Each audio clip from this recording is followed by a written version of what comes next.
A fat woman is the equivalent of what a broke dude is. Okay, They are the sorry. same. Okay. Sorry, Dinford, I cannot keep quiet. This is interesting. Let's. Oh man, hold on. I exited out too quickly. Hold on for a second, guys. I exited out of one of my tabs that I was about to show. But I want you to read this while I open up my YouTube.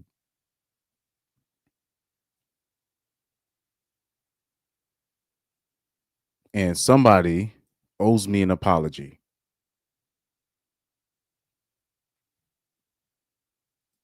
I always tell them, be patient. I always tell people, be patient. The undebatable, right? You don't have to debate with the normies. The results will speak for itself. Let me bring this YouTube video up because we're gonna go straight into it. We're gonna go straight into it. Oh, we still okay. All right. Here we go. So remember when I made this video that started off all the nonsense, right? With this female journalist herself, Christy O. And this is the part she was triggered at when I said this, right? This is when Kayla Nicole was celebrating the Eagles' Super Bowl victory. And I'll say this, I was a bit triggered by that because I don't like people like this. This is just low, right? But anyways, let's play this part where I was reacting to a comment when they said that Kayla Nicole is a journalist. She was there doing journalist work, and this was my reaction. Let's go to the next comment.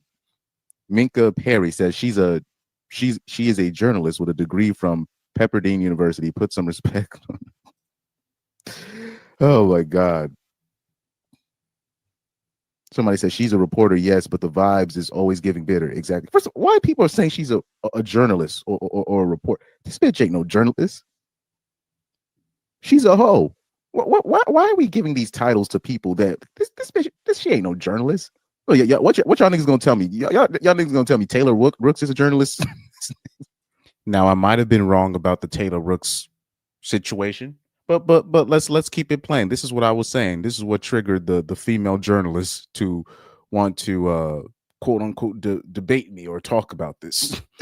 These guys, I don't care who get mad at me. These bitches ain't journalists. When you see these bitches on the sidelines or doing reporting or whatever, they're not no real journalists. These are not journalists.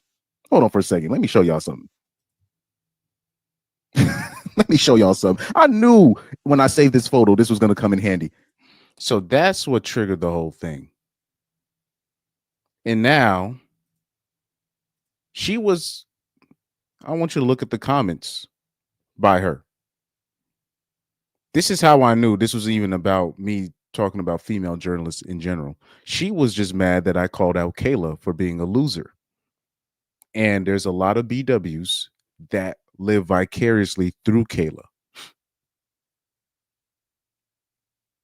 So the first thing she says right here is Kayla looks beautiful celebrating. Taylor Rooks isn't a journalist, Lord SMH. This isn't even about Taylor Rooks.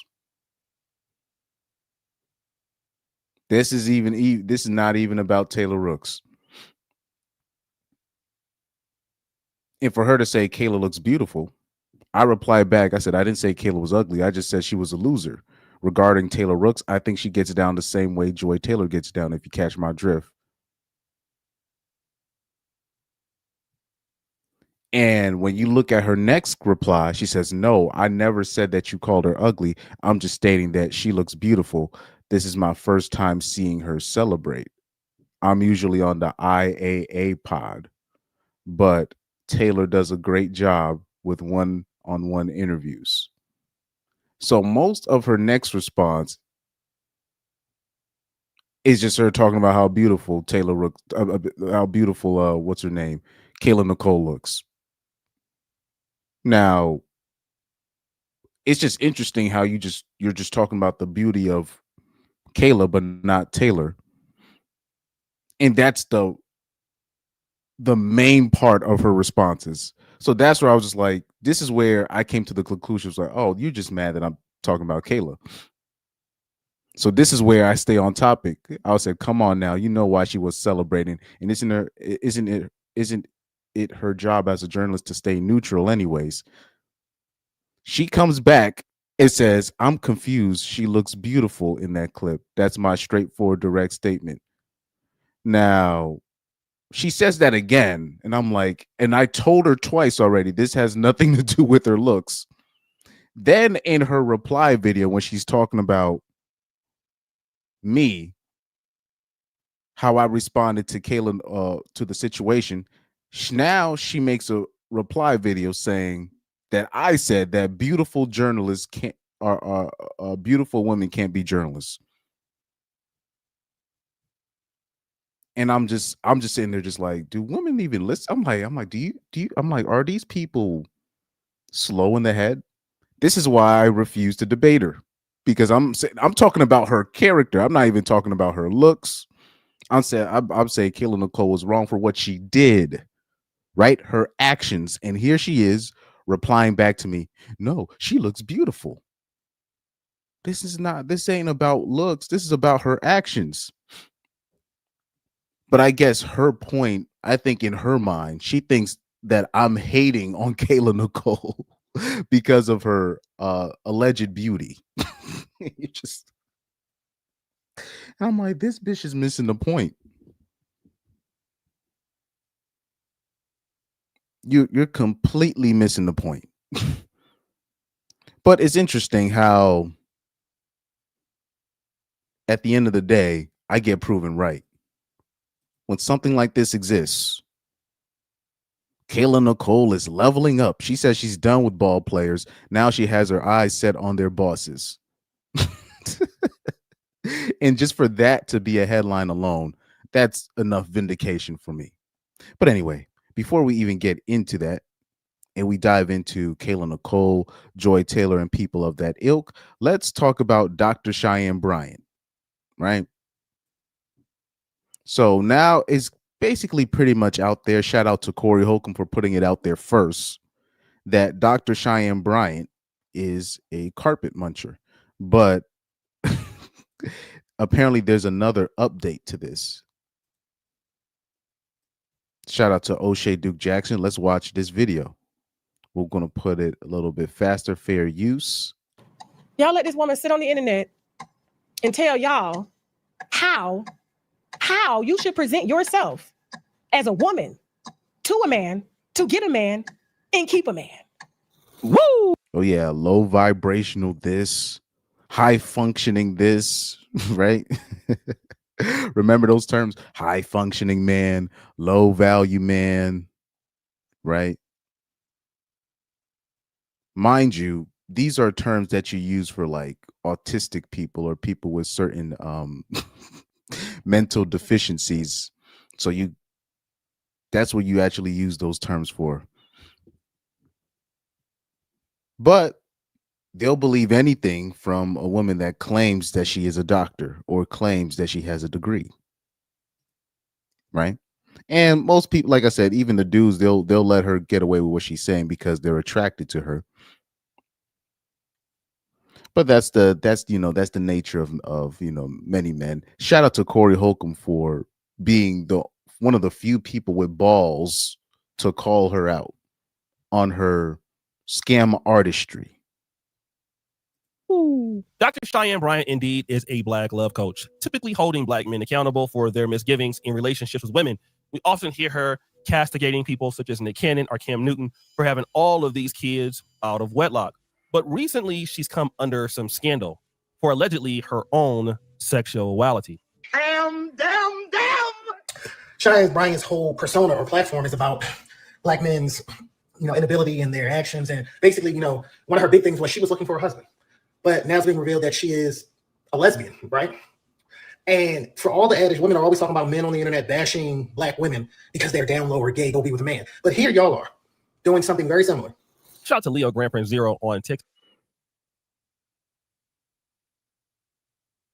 as you're starting to see these charlatans get exposed,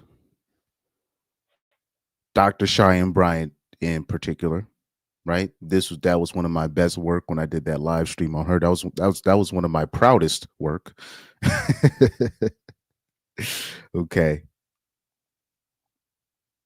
A lot of the things that you see women project, like they'll accuse men of, or they'll accuse men in this space of, you must be gay, you must be this.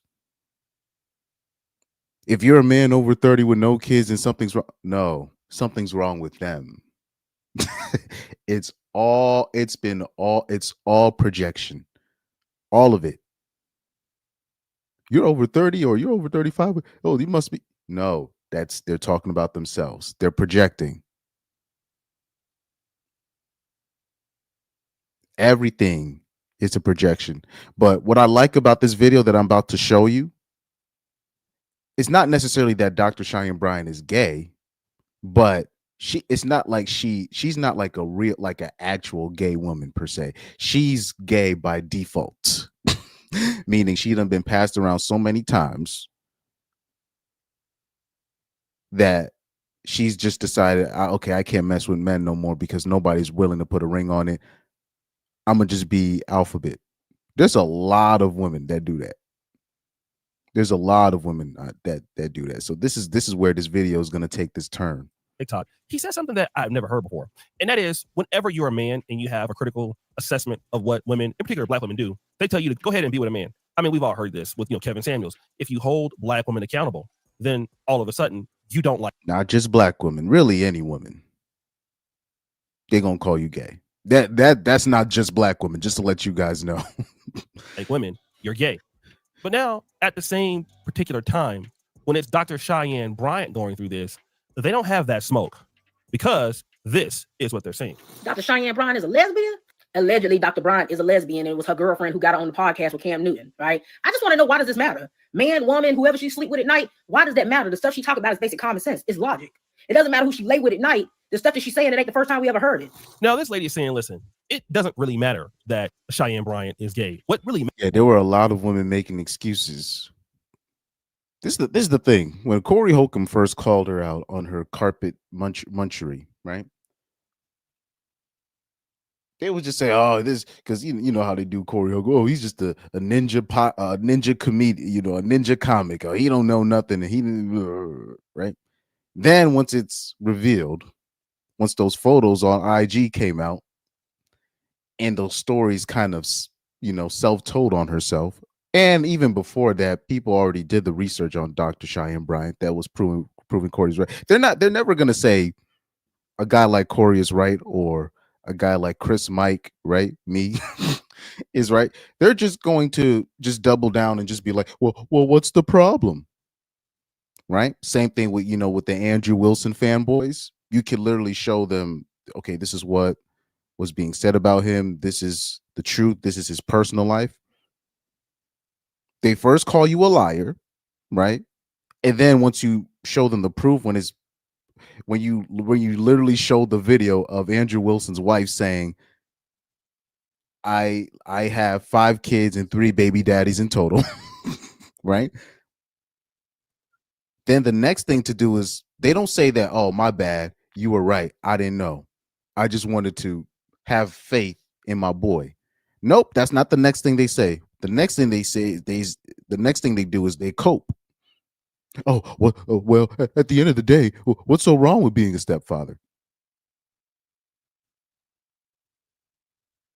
This is how these charlatans are able to move forward. This is how these charlatans are able to make money. This is why they're able to push whatever narrative that they want. Matters is her messaging. And that's something that's important, because, hey, listen, it's not really what you do that's important. It's what you say. I mean, imagine a woman accepting that from a man. You telling a woman you're going to take care of her bills, you're going to do X, Y, and Z, and you're not living up to what you are promising. So what does that make you as a man? It makes you a hypocrite. Okay. So this is some level of gender bias here. And that's why the brother says this. Like, I've always had this undertone assumption that women who complain about men not paying bills, women who complain about men mistreating them, women who complain about men not worshiping them because they give birth, you really want to go bump coochies. So go bump coochies and leave us alone. So this same brother comes back to answer the last Exactly. All projection. lady's argument. Here you are criticizing men because they won't worship you, but really what you are saying is that you want to go be with women. He says bump, coochies, if you will, but that's what he's talking about. Now, these are the rumors associated with Dr. Cheyenne Bryant, but again, we did see Dr. Cheyenne Bryant with Ty Young. Now, Ty Young is no doubt about it a lesbian. You would call her a stud. Now, if we put this picture of Ty Young, right, let's look at her in the wave cap. There is the orange curtain behind her. There is a chain. Then look at Dr. Cheyenne Bryant inside the car.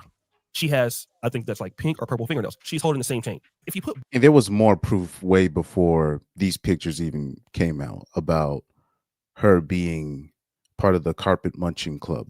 Both of these ladies side by side, we will see that Dr. Cheyenne Bryant is, in a way, pledging her loyalty to Ty Young, saying that, hey, I have her chain. She must be my girl, or I'm her girl.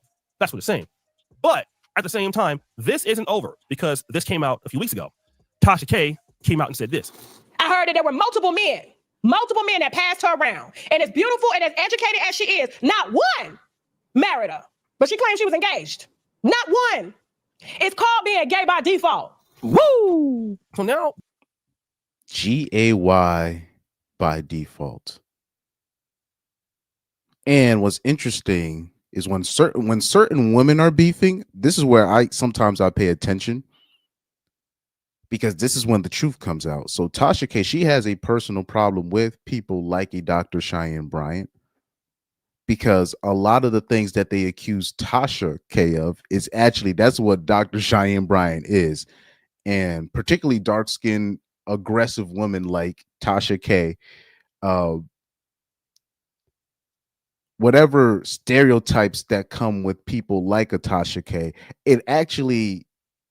it should be subscribed to a person like a Dr. Cheyenne Bryant. So somebody like a Tasha K is going to look at Dr. Cheyenne Bryant with a close magnifying glass. This is why Tasha K was able to get the information on Dr. Cheyenne. Like even her, where basically the stuff that Tasha K is saying, and even Tasha K's ops are saying the exact same thing about Dr. Cheyenne Bryant.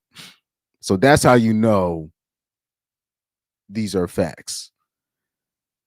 I've already talked about plenty of times on here. I don't consider people like a Dr. Cheyenne Bryant a real lesbian.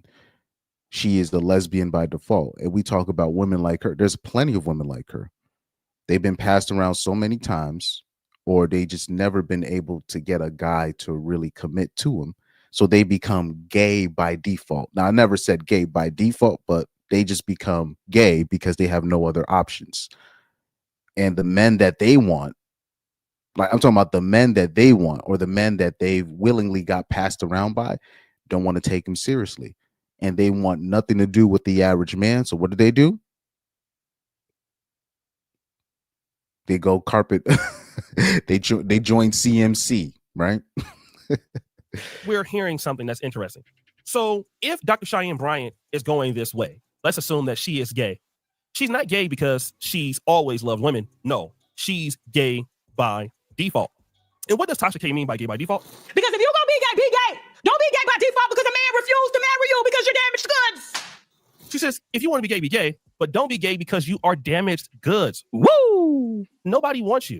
And the reason why nobody wants you is because you are damaged goods. So you went out here, 304'd yourself up, got thotted out. Okay, you did all kind of clapping. So now you really hate men. So you come and you reinvent yourself.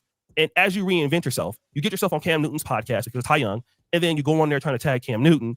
But really in these streets, you have a vendetta against men because men don't want you. And you probably don't even really want Ty Young, but she's the only one that will put up with you. And that's probably where we are with a lot of women. A lot of the women that have the same perspective towards men, in particular black men, it's easy to say, or it's safe to say that a lot of black men feel like these women are scorned. But wait, Tasha K says more. And then you're going to pick up the oldest, most played out you can get. Ty? You go get Ty, Dr. Cheyenne? Now she's like, the best you can do is Ty Young. Woo! Now, Ty Young wasn't even a very good WNBA player, not really a high value lady. I don't know what her status is in the LGBTQ community, but not only can you not get the man that she's the high ranking supreme. They got what, the Grand Wizard in the KKK. This is the Grand Wizard. This is the king level, boss level stud, right? That you want. You also can barely get the woman that you want either. Got him. And it's getting worse. It's like, you look good, you're pretty, but you can't even get anybody at a high level within either sex, right? And that's her point. But then again, there was another lady who said something that I thought was important. Cheyenne Bryant makes so much sense now. So she did a podcast and admitted that she had a teen pregnancy that was terminated per the request of her father because he don't play that mess. Interesting. I never heard about this. Cheyenne Bryant's critiques are on brand for women who have had teen pregnancies. I never heard this before. Okay. Let's take a listen again. So much sense now. So she did a podcast and admitted that she had a teen pregnancy that was terminated per the request of her father because he don't play that mess, although the women in her family wanted her to keep it. Let me tell y'all something. The most judgmental women on earth are the ones that secretly have been where you are, but have been able to hide the evidence. Now, this is important, right? Because this lady is talking about being hypocritical. And that's the larger conversation about Dr. Cheyenne Bryant faking her sexuality. Dang. So she had an early termination. Man, Corey Holcomb was right again. Well, anybody with two eyes. Let me just say, yeah, anybody with two eyes should already know she done had multiple, if not several baby deletions. But yeah, she to admit that when she was a teenager, she got pregnant and then her people forced her to delete. Now, that's not too surprising, but very common. What people forget, the number one age group in terms of demographic of women that have the highest rates of baby deletion is teenagers ages 14 through 19. That's the highest rate of baby deletions amongst that age group of women, young women ages 14 through 19. That's why I was laughing when they showed like they showed like one of these magazines. They said that the women age 40 are having the most babies out of all of the groups. But the way that they were framing it, that they're just trying to make it seem like, oh yeah, you can have a baby at age 40. But I'm like, no, that's not what it is. Women age 40, they're not gonna delete their kids for the most part. Women ages 40 or around that age group, they're not going to delete their kids. But they neglected to tell you one of the main reasons why we have a low teenage pregnancy rate per se is because the teenagers are deleting their kids at the highest rate in history. So that's why. And then the next highest rate is what, women in their 20s, in their early 20s. So these are usually the groups, particularly when you're talking about women in their 20s, that's really when they're supposed to be having those kids, but they're deleting them. So by default, women in their 40s, they're going to keep their kids. And now they're saying that, oh, this group is having the most babies, but it's not because of fertility reasons. It's because they're not going to delete their kids at that age. So this is very important. Pyro, what's up, man? But anyways, let's keep it playing. But Tasha K backs up this lady's point. That she's unmarried in her 40s. Not the fact that she doesn't have a child. But I heard personally, there's been a lot that's down there in them clinics that they got shut down at Parenthood. Absolutely. Allegedly. Everything's allegedly. Even my name's allegedly. Now, why was that important? I'll tell you exactly why it was. Number one, this lady said that Dr. Cheyenne Bryant tends to be hypocritical of things as if she doesn't do them. But Dr. Cheyenne Bryant slipped up one day and said that, hey, listen, when I was younger, I got pregnant and had to get rid of the baby. But at the same time. Oh, yeah. Melyssa Ford had a similar story. No, but I think with Melyssa Ford, she said she had a miscarriage. Right. But this is very interesting, And I do find it funny. Like, you'll hear Dr. Cheyenne Bryant talk about, I want to start a family. I'm like, but you're 43. One of the funniest moments of my life, I'm talking about of my life, was when I went on Undead Chronics channel. He had me on for like, I think 15 to 20 minutes. And I just happened to go on when they were talking about Dr. Cheyenne Bryant. And we were just analyzing what she was saying and the hypocrisies, all the inconsistencies in how she was talking. And then Chronic, I don't know, I think it was either Chronic or Ribby. But they were just like, wait, how old is Dr. Cheyenne Bryant again? How old is she? And I was like, she's 43. They were like, what? And they just started cracking up. And basically the segment basically stopped there. you can't, because you can't make this stuff up. Here she is causing a whole storm on the internet with her terms and her fake ass degree. Here she is talking about I want a family, but she's 43 years old. But I done heard this is the crazy stuff I've heard. Like I've heard ladies, they be like 47, 49 talking about I'm about to freeze my eggs. What eggs? But anyway, this is the the tomfoolery that we got to deal with. These are the behaviors that she talks down to on women. And so, I mean, again, she's probably trying to do that. Somebody could argue for the lady's best interest. But Tasha K backs up this same exact thing by saying that, hey, rumors have it that you have so many abortions, in these clinics. Now, what is the problem here? I want to get back to the lady who says, why does it? Damn. But that's not surprising, though. That's not surprising to me. Like there's a lot of broads out here. They just they ended up having a kid only because they've had too many baby deletions. So it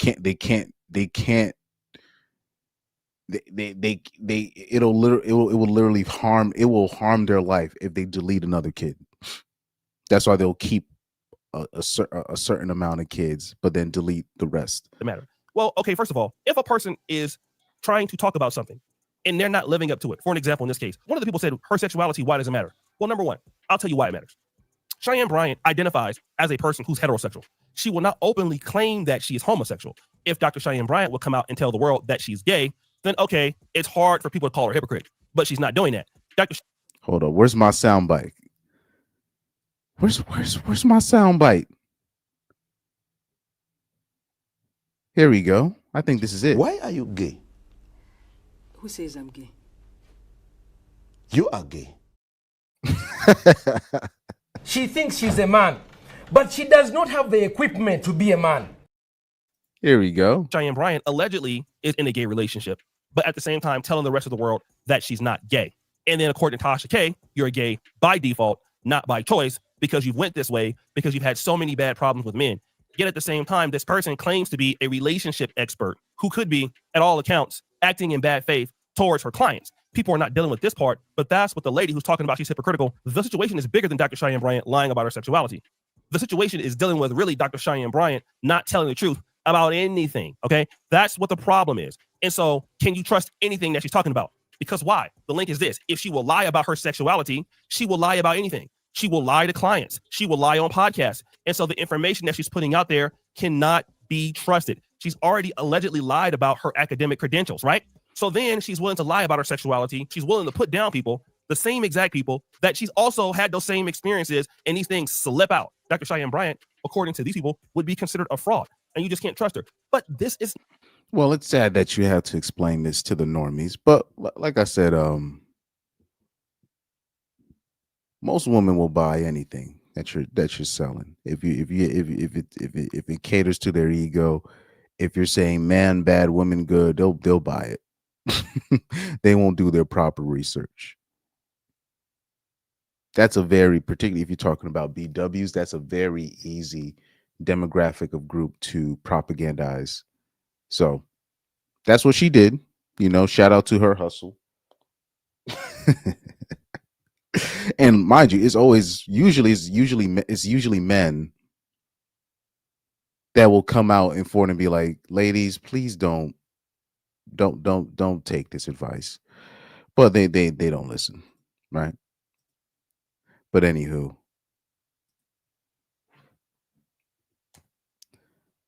I want to also talk about somebody else before I get into it.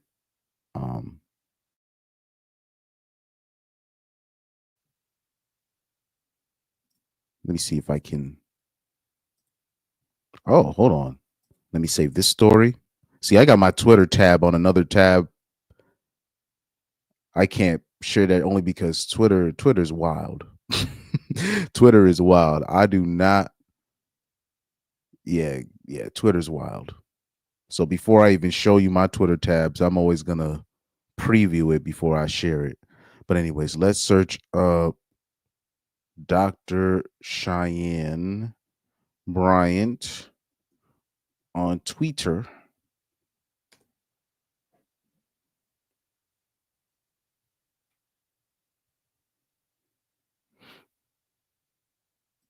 Let's see what they got. Somebody said Dr. Cheyenne Bryant is the female Derek Jackson. Oh, man.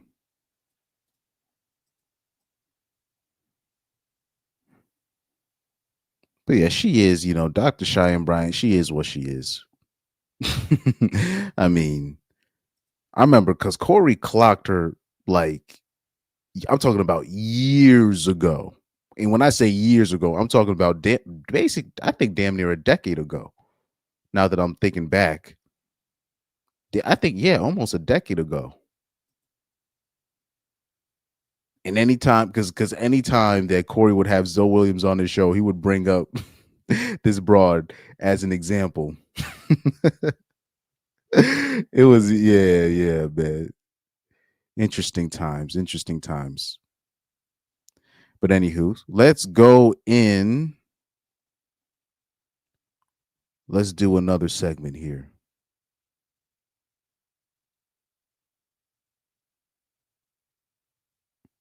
Which segment? Which story should I do? I'm looking through my bookmarks before I get into Joy Taylor and these people. Oh yeah, so right here. Should I do that one? Maya and Melyssa Ford? Nah. But Melyssa Ford, that's another interesting topic that we low-key should get into. But let's talk about this story that's kind of going viral. This TikTok. Okay, so she says my date canceled on me because he found my TikTok. So let's take a look at this one. This should be pretty interesting.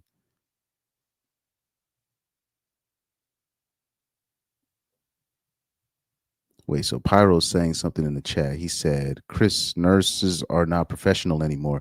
You heard about that? What do you mean, like not professional?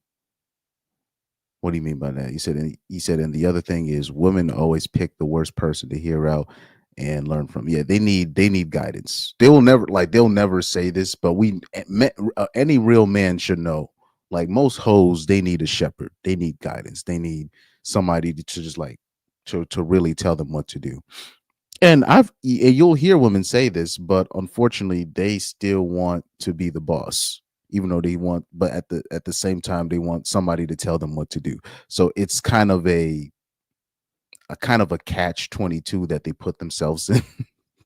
But any real man, they know that most women, even though they'll use it against you later on, they do want to be told what to do. They want to be led. So this is something that as a man, you should understand this, right? They're not if you leave a woman to choose who to follow, choose who to where to get her information from, she's literally going to walk herself off a cliff. So this is something as a man, you should always just keep that in the back of your mind, particularly when you're dealing with women. They're probably getting the wrong information from somebody.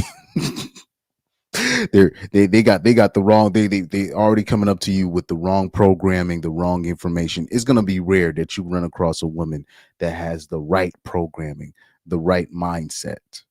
So this is something you got to keep in mind. So anyways, let's look at this video.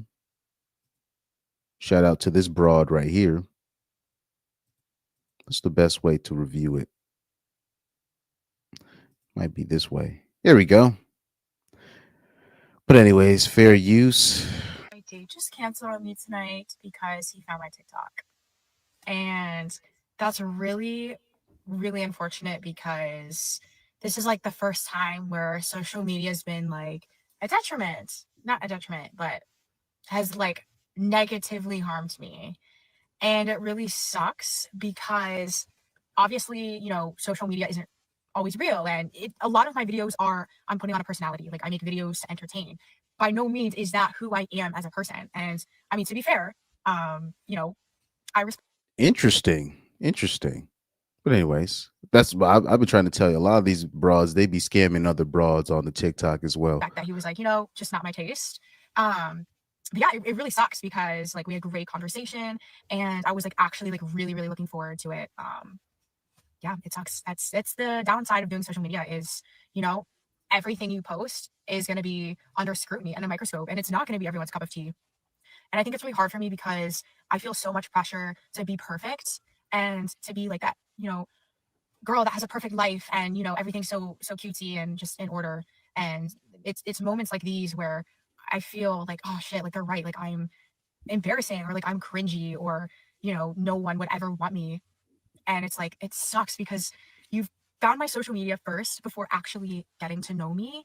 And if you actually knew like the real me, you would be like, wow, like there's something special about you. No, nah, ma'am. But I'm not here to convince anyone that I'm special. I think the right Cap, that's why you made the video. person would just know that immediately and, you know, want to get to know me first without painting a picture of me based on my profile. But that's life. That's life. We all judge a book by its cover. And like whether we realize it or not, we all judge people when we don't really know someone based off of their socials, you know. I mean, it's human nature. But yeah, no, it really sucks. So yeah, just wanted to share that, you know, social media isn't all sunshine and rainbows, and yeah, definitely sucks. But I just have to trust in God that maybe just have peace with it, you know, and that what's not meant to be won't miss you. But yeah, that sucks. For anyone who finds my social media and does not know me, get to know me first, and then you can judge me. How about that? We've never gone on a date before. This would have been the first time meeting. But yeah. Sucks. Let's see if they put her handle. My date just I want to see what her TikTok because I'll say this, there's a lot of dudes that are smashing broads and they already know about their social media. I've always told you the story about the dude that I knew. He was messing with like he literally had three bitches. Like, well, he had multiple bitches at the same time, and like one of the bitches, they all knew about each other and everything. But one of the bitches, I found out that she was one of like she had like a divester-esque channel or YouTube-ish like similar, where she was bashing on men, like saying crazy stuff about men. I'm like, one of your girls, she and he literally put his arm around my shoulder. He's like, look, Chris, this is we know what we know these bitches, right? So I'll say this: whatever she had on her TikTok must have been foul, or just straight, just man hate.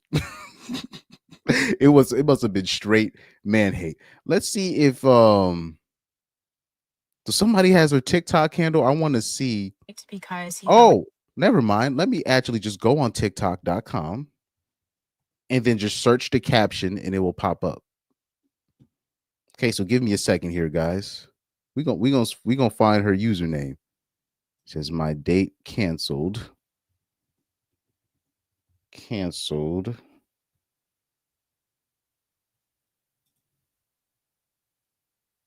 My date canceled on me because let's see if anything pops up. Come on, do we got her handle? Give me the handle. Damn, nobody finna give me the handle. Don't tell me she deleted. Oh, you know what? Because people have been replying to this video, making segments. She probably deleted her old TikTok.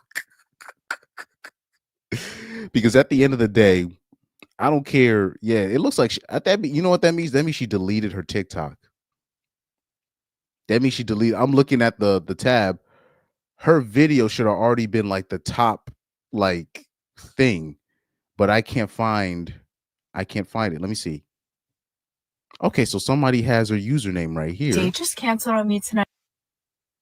So her name is Christina Boston Creator.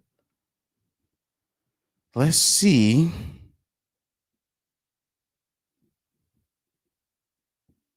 Let's see this. Her name is xtina.pinto.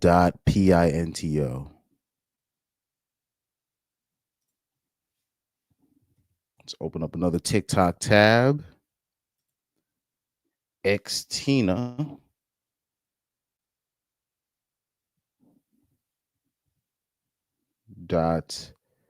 .pinto. Okay, she's still okay. She's all right. I was about to say.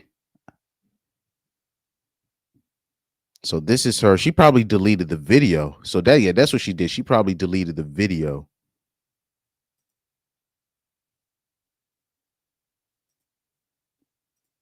Yeah, she deleted the video, but she didn't.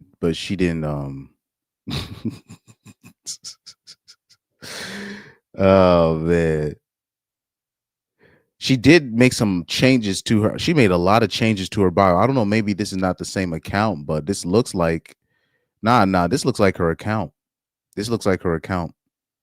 She did change up her bio, it looks like from here. Does look like she changed her bio. And it looked like she did delete some of her videos. Because I don't see much man hating. She probably deleted all of her crazy videos. Yeah, she did some deleting on her page. Because usually women that got TikTok have way more videos than this. She probably did some deleting. Yep. She did some delete. Because even with this, most dudes, they're not gonna just cancel the date off this. Even though most people could look at this video and be like, okay, she's a hoe, but nah, not off of this. That means she was she must have had some wild stuff on there. She must have had some wild stuff on there, man. Let's tonight because he found my TikTok. And when it comes to your dating experiences. And listen, it's fine for you to do that for yourself, but your date saw your social media and said that he didn't want to be a part of the BS. Let me show you what I'm talking about. Okay, an update on Dan. You don't have the emotional capacity for a girlfriend. Okay, so I want to talk about my date tonight. This is actually my second date night with Liam. Michael, you're fucking weird. What was that? Okay, These videos were basically at the top of her page. I didn't even need to scroll down far. You see, I was right. So she had those. So what you heard was the audio of her videos where she was like her original on her page originally. So this was not on the top of her page originally. Originally on the top of her page was her talking crazy about the other dates that she's been on with other dudes. So it looks like she deleted it and deleted a lot of things on her bio. Yep. I was spot on. Because I was looking at the videos. I was like, nah, she must have deleted them. There's no way. To find them. Let's listen to the audio. Michael. Okay, so I want to talk about my date tonight. This is actually my second date night with Liam. Michael, you're fucking weird. What was that? Okay, these videos were basically at the top of her page. I didn't even need to scroll down far to find them. So I can only imagine there's so many more. Based off that, it just seems as if you're going on dates just so you can make content. Him canceling that date was the best thing he did for himself. Yeah. And look at what her original bio said and then compare it to now.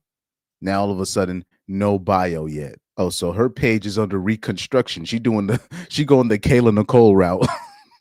Her page is under reconstruction. Because when I search what I search in the bar, and I'm seeing all these responses. All these response videos, yeah, she was getting ripped a new ones. Now she knew she had a lot of traffic on her page in general, so she had too much traffic to delete her TikTok. But she knows, okay, let me just delete all the other videos, and I can just start fresh, and I can just make it like I'm just a traveler. Bravo, bravo, sis. But anyways, she deleted the videos because she had too much traffic to delete it. So this is very interesting.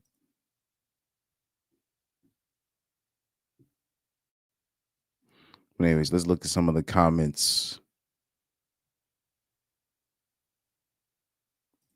He said, yes, about nurses' degrees are not marked as professional because of what Orange Man signed. Huh. They said buds are also mad about that too. Okay. I didn't know that.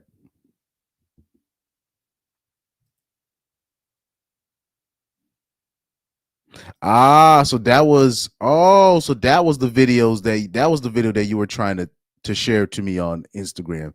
That was her. Okay. It's in a small world.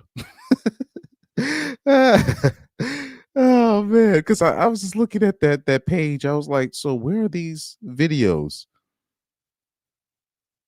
that made a dude not well? I'm like, these are very mild. I'm like, nah, she must have deleted them. She deleted them. That's what hoes do. That's why I always like, even like me, I always advise dudes, if you say if you slide in a bitch DMs and she don't respond, or she's giving you the cold shoulder, I always tell her, delete them. I know she's gonna screenshot them, but delete them. I know it's it's a dirty game, but if you're gonna participate in the game, just understand what you got to do to win. to keep your image clean out there. Now, usually I don't even slide in hoes DMs, but I remember, I think last year it was one broad I thought I had, and she's like, "Oh no, I have a boyfriend." Man, I went delete, block, mad quick. Blocked, delete. Oh man. So Pyro said, yes, Chris, women be deleting their videos. Remember those videos I was trying to share to you on Instagram, and you said it was deleted. It was that quick. Oh, it wasn't that specific video. But yeah, women now, that's the game now. A lot of women, the ones that be calling other women pick-me's, they be deleting their videos on their page. Why do you think that? It's not for their employer. It's not for their job. They don't care about that. It's for the men that they potentially want to go on dates on, because men are being more savvy to women's social media and their social media presence.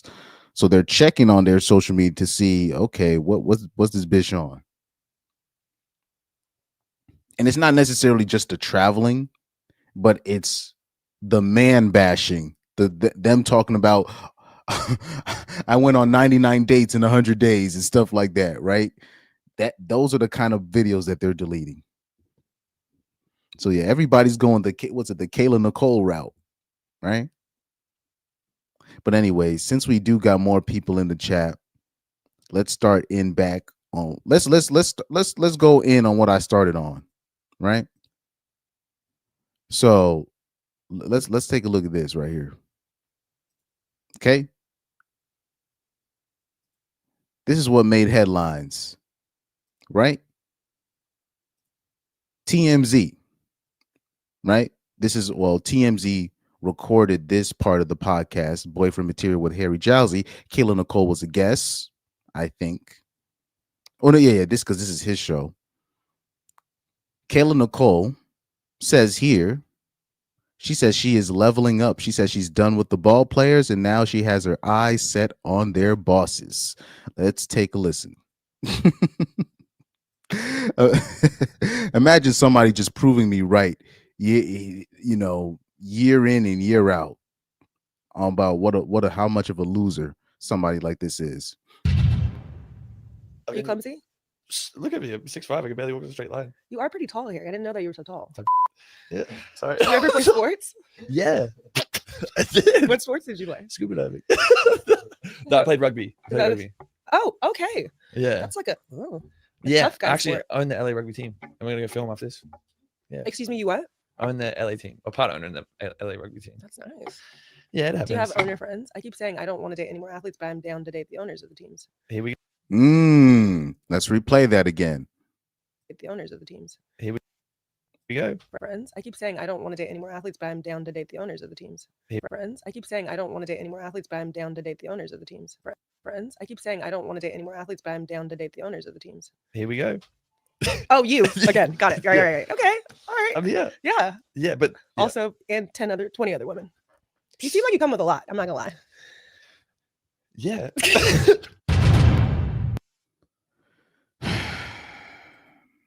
Now, remember this video I made, which started off all this nonsense with the female journalist. What's her name? Christy O, right? Let's open up her. I don't think this is her. Let me see this. Open link in new tab. Okay. Let's keep this professional, right? Let's okay. So Christy O, right? This looks like a woman in her, late 30s, right? Probably 40s, early 40s, right? She had a problem with what I said right here in this video. Okay. And mind you, she allegedly, the female journalist that replied to me, allegedly she works on the set of I Am Athlete, right? The podcast with Brandon Marshall and Fred Taylor in them, right? That's according to her, but I'll take her word for it. But this is the problem. This is the video that she had a problem with me saying. This is what jumped off all this nonsense with me and her. Minka Perry says she is a journalist with a degree from Pepperdine University. Put some respect on it. Oh my God. Somebody says she's a reporter, yes, but the vibes is always giving bitter. Exactly. First, why people are saying she's a journalist or a reporter? This bitch ain't no journalist. She's a hoe. Why are we giving these titles to people that? So you heard what I said. This bitch ain't a journalist. She's a hoe. Let me repeat this one more time. This bitch ain't no journalist. She's a hoe. Why are we giving these titles to people that this bitch? She ain't no journalist. Oh yeah, what y'all niggas gonna tell me? Y'all niggas gonna tell me Taylor Rooks is a journalist? Now, like I said, I might have been wrong about the Taylor Rooks situation, but this is what jumped it all off. So this is where the interaction was strange to me, right? So Christy O, she replies, Kayla looks beautiful, celebrating. Taylor Rooks isn't a journalist, Lord SMH. So when I saw the comment, I found it strange where she was only trying to talk about Kayla's beauty. And I'm like, Kayla's her looks. This has nothing to do with her looks, right? That's what I replied back. And then I'm thinking, okay, maybe she wants to talk about Taylor Rooks. And then this is where she replies again. She goes, no, I never said that you called her ugly. I'm just stating that she looks beautiful. This is my first time seeing her celebrate. I'm usually on the IAA pod, but Taylor does a great job with one-on-one interviews. And this is where I was like, oh, okay, you're just mad that I say Kayla Nicole is not a journalist, she's a hoe. Because she's just going off of, she just keeps talking about Kayla Nicole's looks. And meanwhile, I'm talking about Kayla Nicole's actions, and I'm talking about Taylor Rooks' actions, and the videos about Kayla Nicole. Right? And this is where I caught on to it. I was like, come on now. You know why she was celebrating. And isn't it her job as a journalist to stay neutral? Right? So this is me trying to call into question her actions. So I replied to her like, look, what do you have to say about her actions? What is your excuse? What is your defense on her acting like a loser? Celebrating with the Eagles. So right here, this is her reply. She goes, I'm confused. She looks beautiful in that clip. And when I saw that again, I was like, okay, she's just being a weirdo. She just thinks that I'm hating on her because of her looks. So she goes, that's my straightforward, direct statement. No complexity here. I was working the Super Bowl, so no, I did not see her celebration. I don't follow her socials. That is a lie. because you're here on my YouTube channel. I only have 2,000 subscribers. This video only has 100 and something views. You're here because you were searching up Kayla Nicole and just seeing if anybody had anything, any response to what she did, because you knew there was going to be dudes like me or people in general that was going to have problem with her response. So you're a liar. Right? She goes, I don't follow her socials. That's not how journalism works. On her off time, she can root for anyone she wants, nothing to do with work. And this is where I called cap. Right?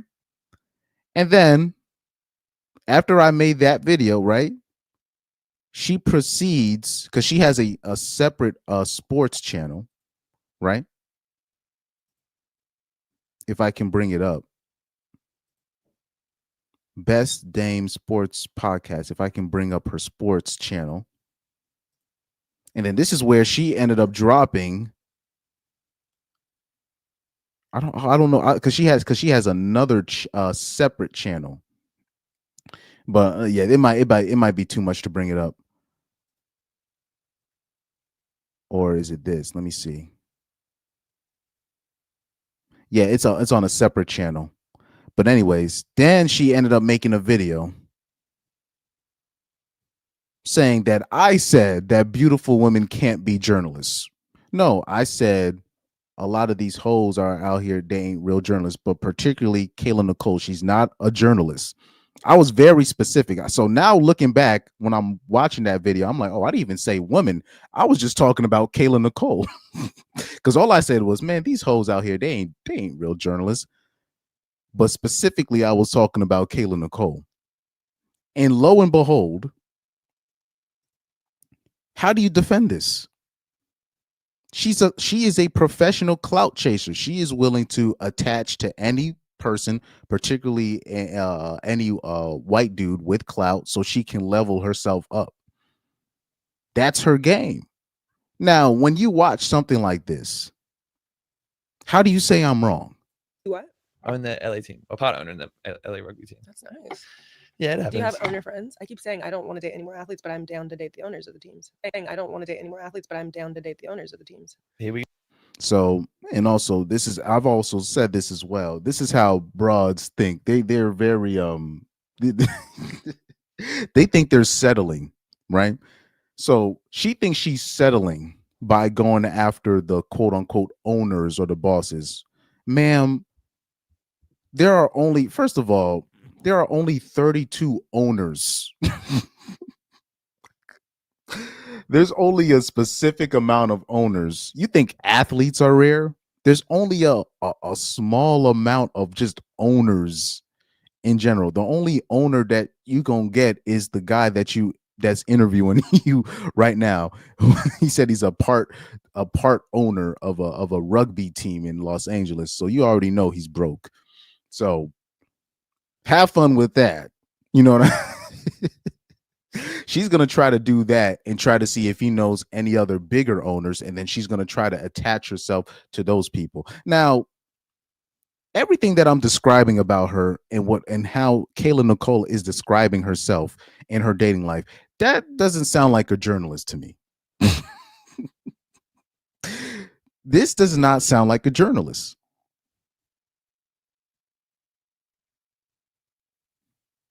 Where? Journalism, where? This is just her admitting that she's just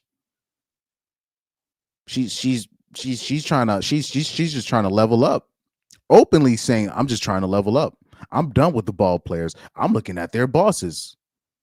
Like you're gonna have a chance. What? Do you know how many there's but in their minds, because since the athletes are the first choice in the broads like this, like when you're talking about like women in their 20s, they're going to be trying to go after athletes, right? But once they get a little bit older, they think, okay, let me go after the owners. But they don't realize the owners are actually rarer than the athletes, and they have way more money than the athletes a lot of the times. But they'll find like a CEO at one of these companies, and they'll think that, okay, I got him in the bag. Women like Kayla Nicole that are outside of the circle, they think, oh, because that owner or this person or this presidential candidate, this politician is willing to sleep with me. Okay, I'm in there. No, you're just one of many, and you're just part of the you're part of the harem at best. I'm talking about at best. But in her mind, she's settling. Oh my God. A loser. She's a loser. And I know that whoever the Christy Obish, I know that's why you were mad at me, because I was calling out your queen, Kayla Nicole. We have a segment of BWs that live vicariously through Kayla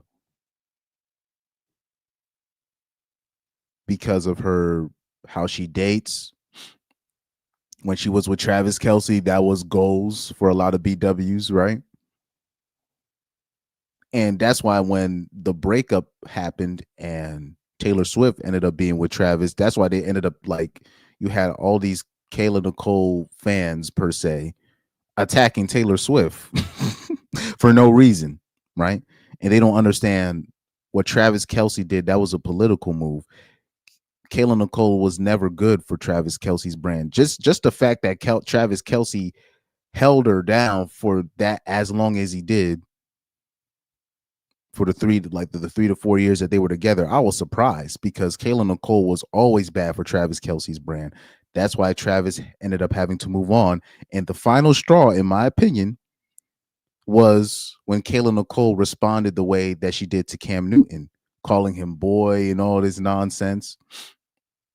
But when you look at Kayla Nicole's old tweets, which I'm about to bring up in a second, you'll see what type of time she's on.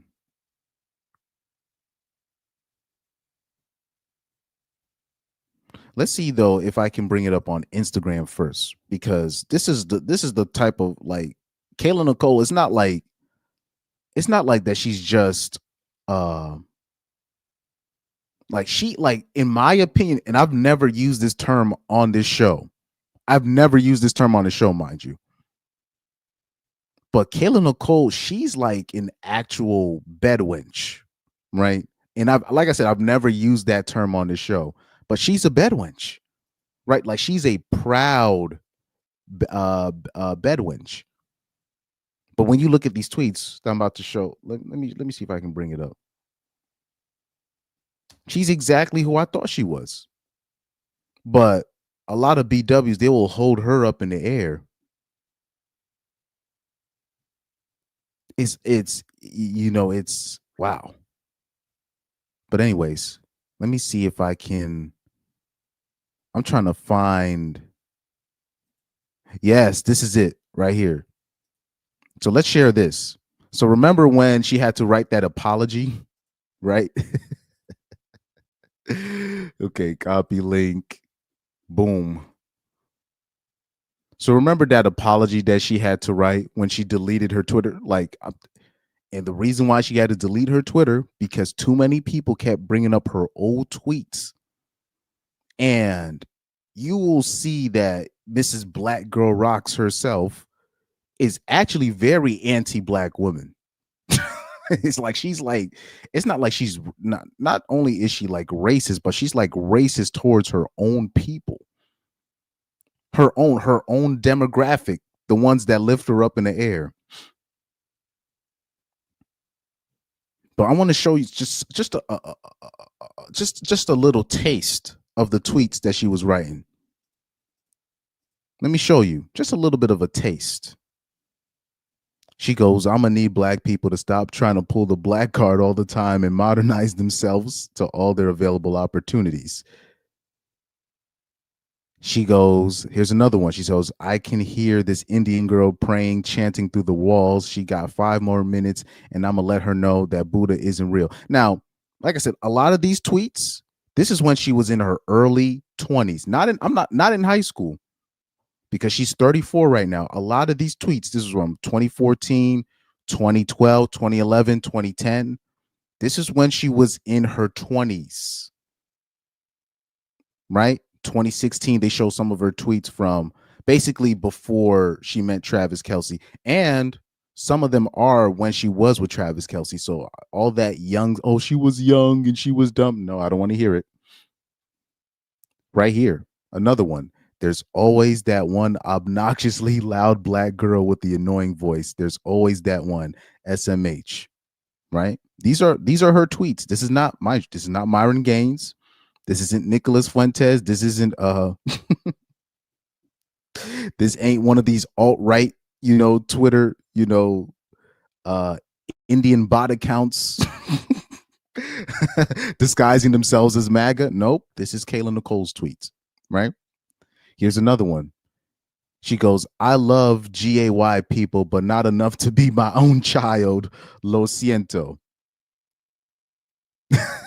Here's another page. Here she is in 2014. And in 2014, she was 20 years old. Right? Here she is. She says, George Bush got more balls than Obama. Right? She goes, I confess, a taken man is more attractive than a single one. I don't know, something about the competition. So that's just her just confirming what we already know. Here's another tweet. She goes, Black people need to stop waiting for elections and need to impeach Obama. He's crazy because he supports pro-choice and GAY rights. Now, when you look at this tweet, this is from 2012. So she was 18 at the time.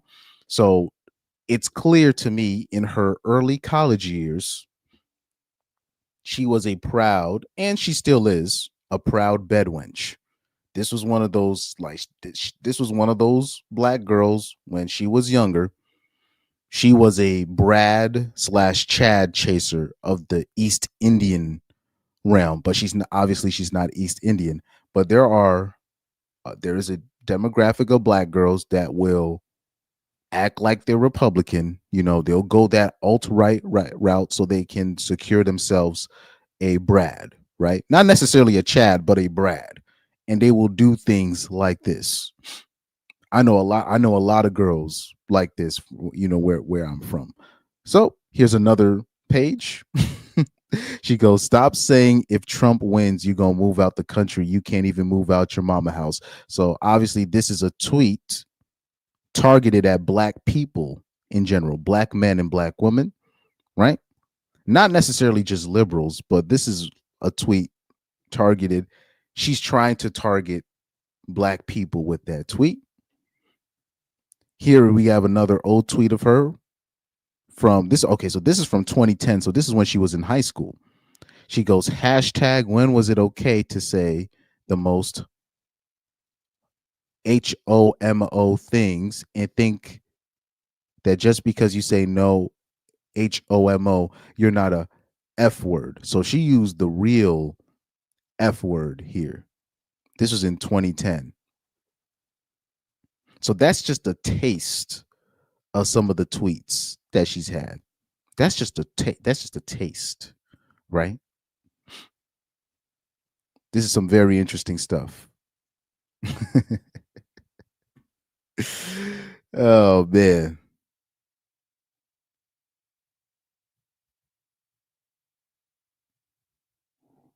But anyways, let me see if I can bring up,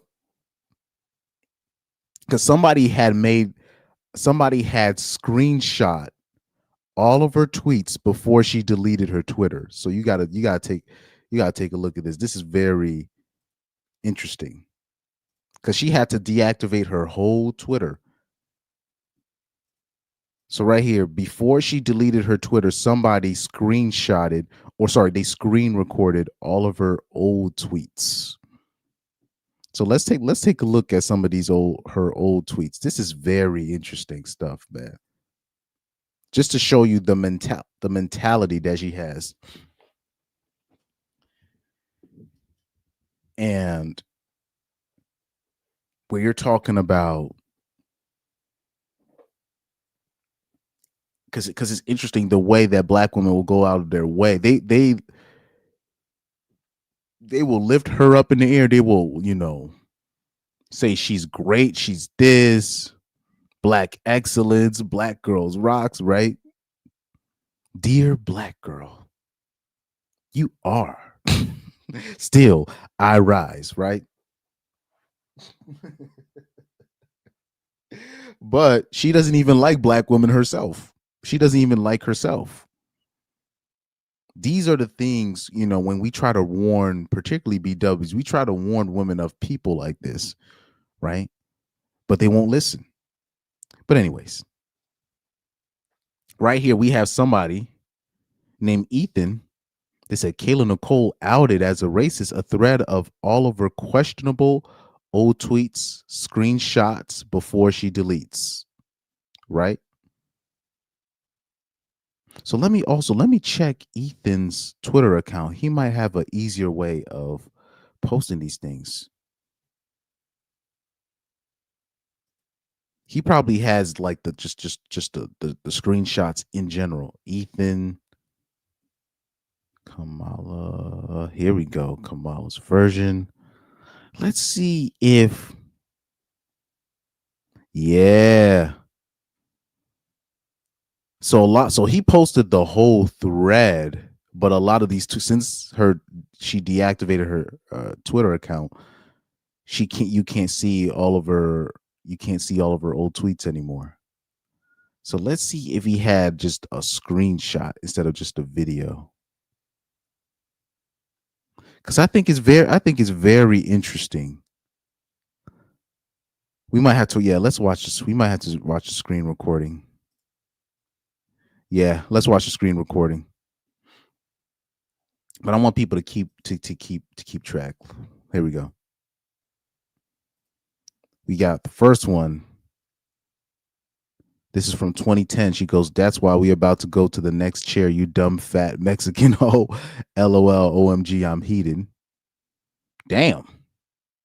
Interesting. This is very interesting stuff.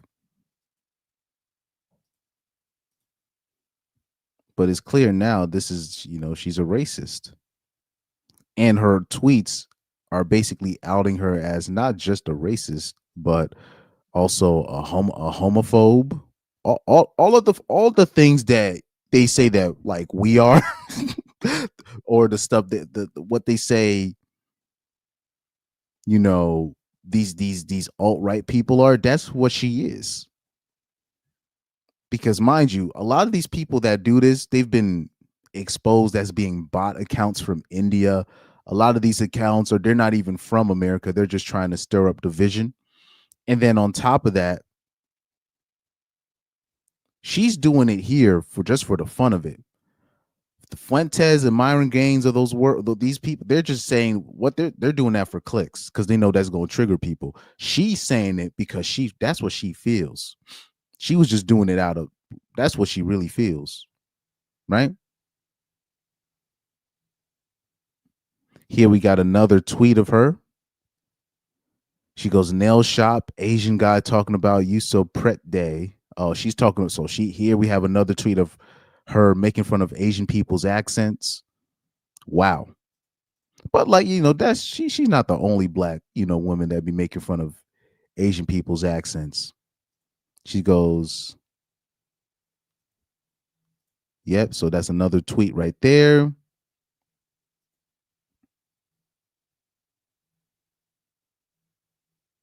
Yeah, she said Asian. She got a tweet saying Asian people rude as fuck, right?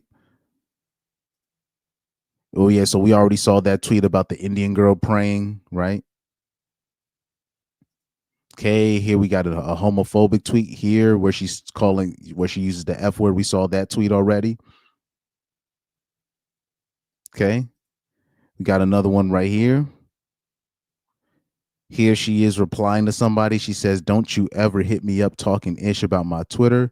Don't like my tweets." Here another tweet where she's calling somebody the F word. Oh man, that's crazy. Yep, more F word related tweets. Oh my goodness. Here we got another one. Let's do a quick rewind.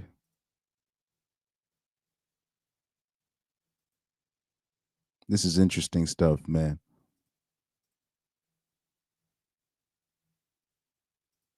Yeah, wow. When you're looking at these tweets, this is wild work.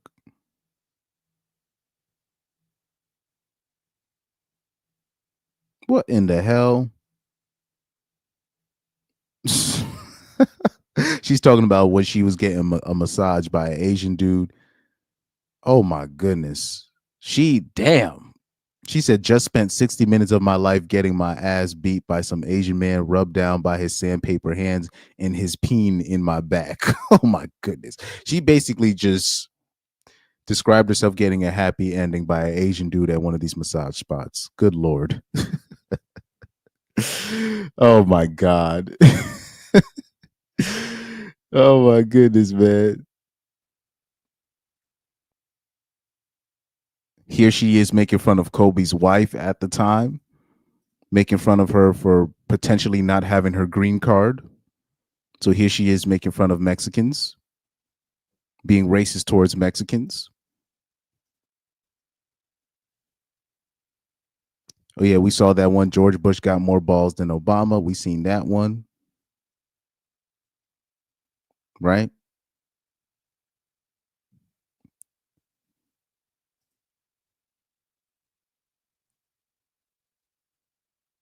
Yeah, so here we have more tweets. More tweets of her talking crazy about the rainbow people. And then this the one where she's talking about the obnoxiously loud black girl, right? I'll say this, black girls, a lot of them are the ultimate pick-me's, right? Yeah, this is another tweet of her talking about the rainbow people. She don't want to have a rainbow kid. Here we have, she says, you know what hurts? Having several black men on several occasions tell me their weakness is Spanish women, as if I give a F. Well, you tweeted it, so you clearly do care. But that's not really racist. That's just her being bitter. Right here. Okay, then we got another tweet that they're about to show of her thirsting over white dudes, right?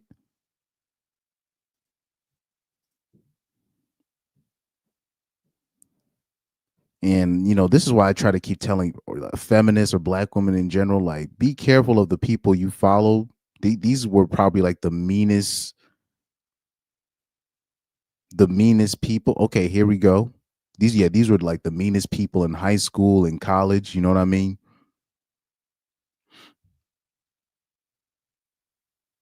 Here we are. We have Kayla Nicole making fun of a black woman because she lives a different, like, basically she's making fun of a golf black girl, making fun of her appearance. This is interesting stuff. Mrs. Black Girl rocks herself, making fun of another black girl on how she looks. This is very interesting stuff. Very interesting stuff, right? This is very interesting stuff. Here we got another tweet of her thirsting over white dudes again. A taken man is more attractive than a single one. That's another tweet. Here we got more pro Orange Man tweets. Now, mind you, if you ask her again, yeah, like us, yep, she's doing it for the love of the game. Shout out to Michael MCFR. I see him. I be seeing him in the chat from time to time. Shout out to him. That's why, like, with her, these are the people I tend to hone in on. I don't care, like the Myron Gaines, the people. What's this new guy that's viral now? Clavicular. These people, they're doing that for clicks. They know how to trigger people. That's nothing. But when Kayla was doing what she was doing, or when she does what she's doing that for the love of the game. Because back then, Twitter wasn't really about, you couldn't get paid off of engagement. It was just people speaking their mind.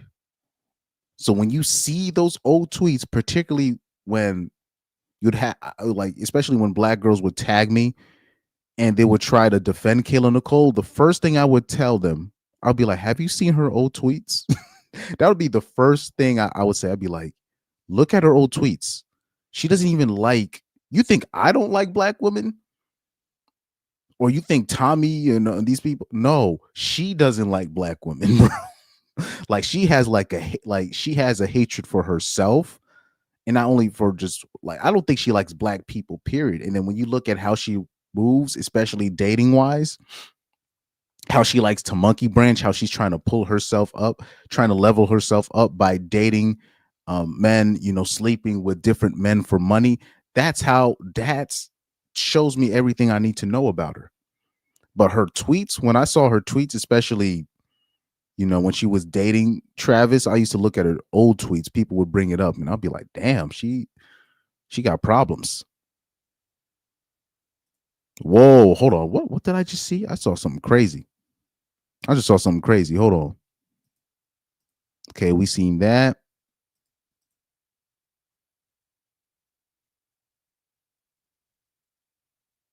Oh, here we have somebody here saying that apparently she took care of Kayla's dogs, but she did a terrible job taking care of her own dogs.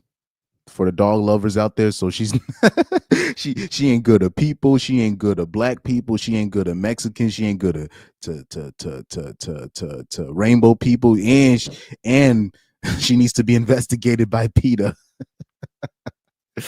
Oh my goodness, she ain't good at animals. She's just a terrible person.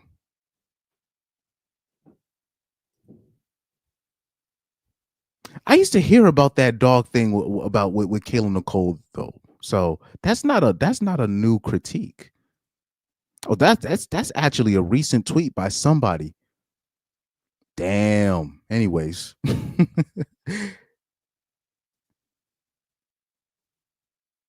here we have another homophobic tweet saying that she's more masculine than most ninjas, right?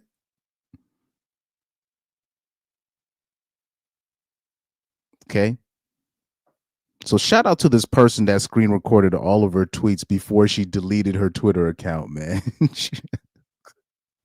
I mean, for her to have to deactivate her whole Twitter account, that means it was getting really bad. And for her to have to issue, a chat GBT apology, that's how you know. Man, another homophobic tweet. Wow. Mind you, like I said, this isn't Nick Fuentes. This ain't this ain't the Proud Boys. She said, "Why I almost beat up this rainbow guy in the drive-through in the Jack in the Box." Like, yeah, if there was any NFL player, I'm talking about white or black, but especially if it was a white dude that had any of these kind of tweets, they would they would have lost their spot. They would have been drafted in the 3rd or 4th or 5th round. This is crazy work. Talking about almost beating up rainbow people. I mean, wow. I think I would have gotten my Twitter account. I would have gotten my YouTube account banned if I even hinted at these kind of things.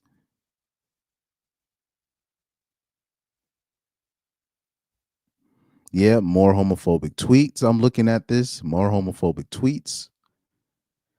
Yeah, this is wild work. And yes, I do have the time to go through all of her most of her tweets before she delete them. Yep, I do got that kind of time tonight. Yes, Lord. Here she is talking about broads in general. Broad is annoying. Here she is, tweets from her from 2013 hating on Taylor Swift. Man, that's crazy work. Okay, another tweet of her talking about, they said, "Why did the Beyoncés and Kardashian clan pics stay at the top of the IG feed all the time? Damn Illuminati money." Oh, Lord. Here we go.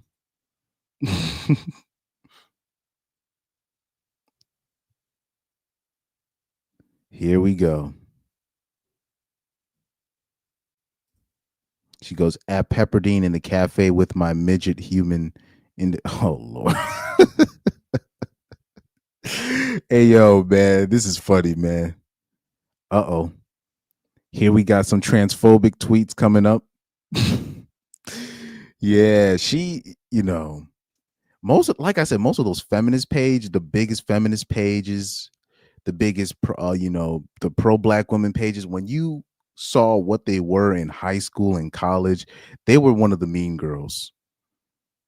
Some of the some of the meanest women I knew in high school, I see them now and I've seen their pages. I'm like, wow, what a heel turn, And I'll say this to be fair, to be fair to them, I'm pretty sure if the people in high school saw what the content that I'm making now, some of them do follow this channel, by the way. If they saw what I was making now, they'd be shocked.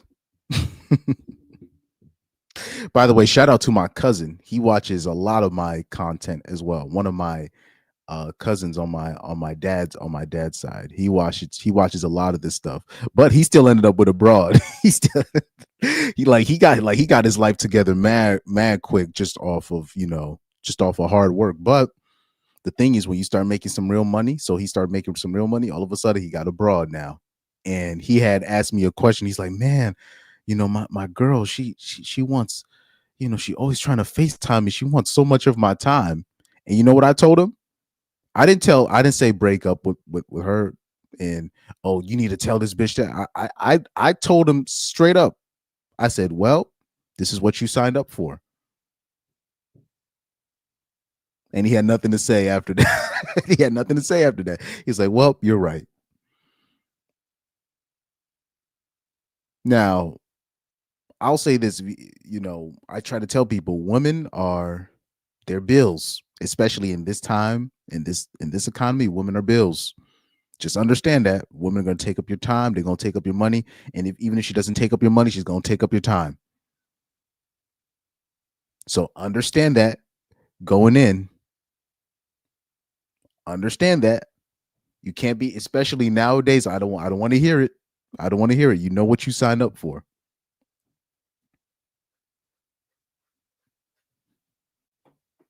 And you should already, like I said, you should already know, okay, all of a sudden you're making some decent money. All of a sudden, a girl just pops out of nowhere. You start making some real money. All of a sudden, broads just want to start dating. You should already know what that is. If hoes know, if there's one thing that hoes know what to do, they know how to do. They know how to survive. If there's something that women in general know how to do is to survive. They're going to pivot. They know who to get. They're not stupid.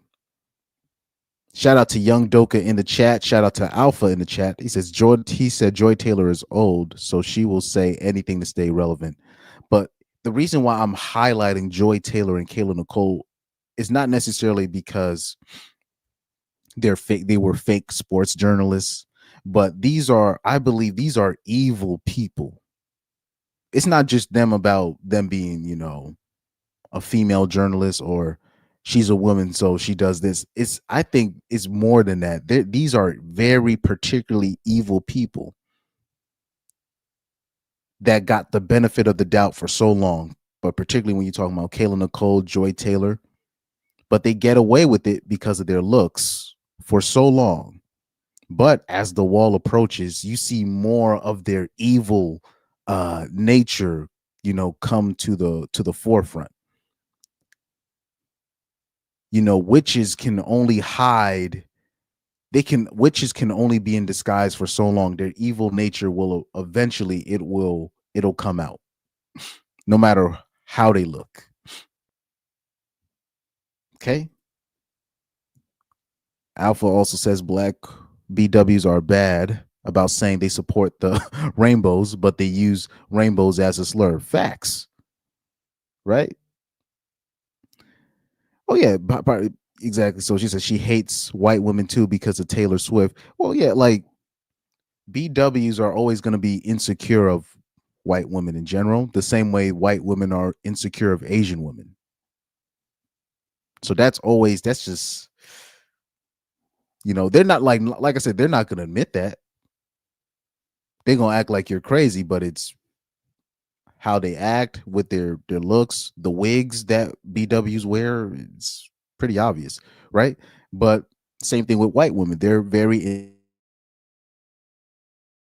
about Asian women. Now, but then it comes back in a circle. Asian women, they tend to assimilate. When they assimilate in the United States, they tend to take on the worst characteristics of white women. So I don't know if it's necessarily Asian women are insecure, but they tend to take on the worst. The American raised Asian women tend to take on the worst characteristics of American raised white women, right? Now, when it comes to Hispanic women,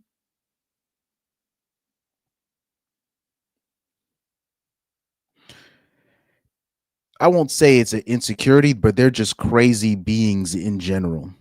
So they're not stable people to be around, right? So this is why I also caution people when it comes to Hispanic women. Now, at least with Hispanic women, there is a decent chance, if you look in the right place, you can find a woman that is proud to serve her man, right? If you go to like South America, if you go to one of these countries in South America, you can actually find a Hispanic woman that is proud of, being, the assistant to you, right? But all Hispanic women are crazy, right? I'll stand on this. I don't care who get mad at me. All Hispanic women are crazy. So I'll say most of them aren't stable people, and they're just it's a wild card. So if you get a good one, that's good, right? They tend to even be the best according to most, but they tend not to be stable creatures, right? Asian women right now are basically, from what I've been seeing, it seems like Asian women have been ranked number one across the board, right? So this is where the insecurity, this is why many white women are very insecure about Asian women in general. That's their biggest, competition. Why do you think white women love black women so much? Because they're not really much competition. Right? They're not, like, white women tend to admire the stuff that black women say, but they would never really change, switch, they really wouldn't want to switch places because they already know what's up. But anyways, oh man. Young Doka said all women of all cultures use being fruity as an insult, even the K-pop girls. Yes, all women they use, you must be gay as a diss. Okay, more tweets of her being transphobic, right?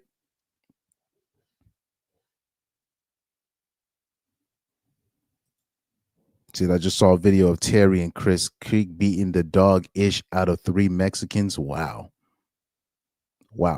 Anyways, here she is promoting violence against Mexicans. Her making fun of a Chinese man's accent. This is interesting stuff. That wasn't me, by the way. That was whoever screen recorded her tweets.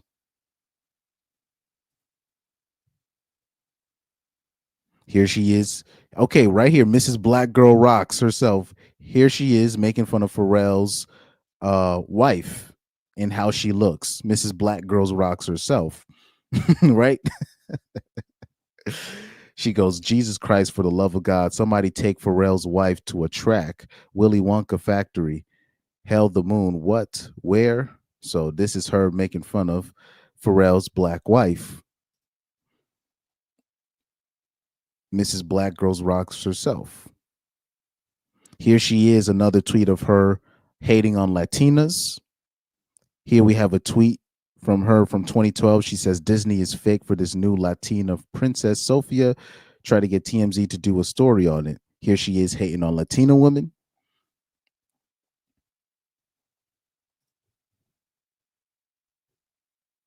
Here she is making fun of ghetto black women right here. And no, this is not Myron Gaines. This is Kayla Nicole. Yep, here she is cracking more jokes on ghetto black women without putting ghetto black women in the title, but anybody with two eyes, we already know the type of demographic she's talking about with these tweets that I'm showing you right here.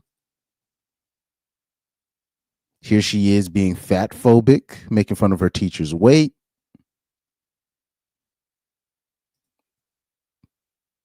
Okay, here she is making fun of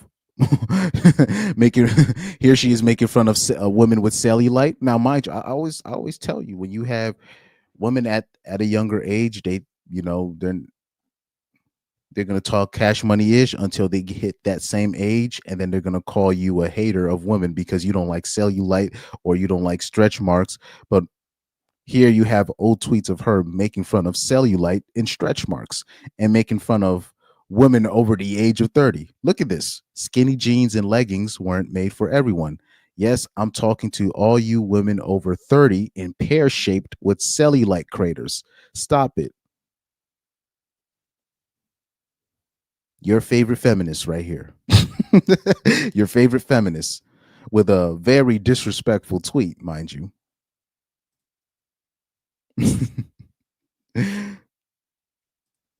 Here, another tweet. She says something about old women talking about getting their tubes tied gross me out. Like, how about you just stop having sex? Wow. So here she is. She's homophobic, racist, ageist, an abuser of animals.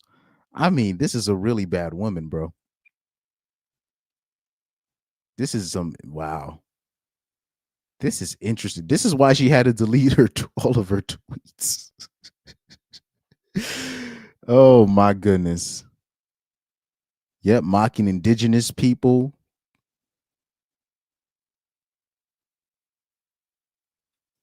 So here we have an old video that she recorded. Here there was a video. I've seen this video before where she was in Greece and she was making fun of the waiter because of the language barrier, even though she's in Greece. Like I said, it's not that she's just an evil person. She has a very dark spirit about her, right? Same with Joy Taylor. This is why I put these people in the title.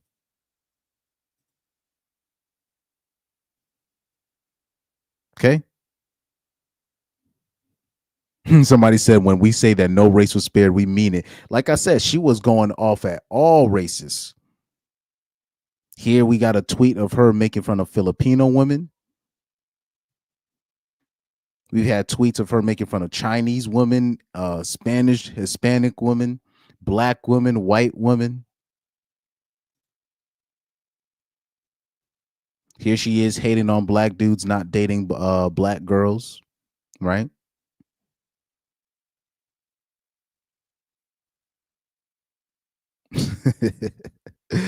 Oh man.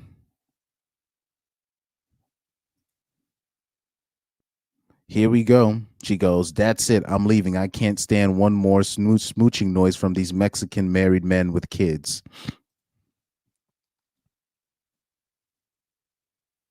So this is some very interesting stuff. Let's see if we guys, here we go. Oh, she making fun of people's nappy head. Right? Here she is hating on a couple.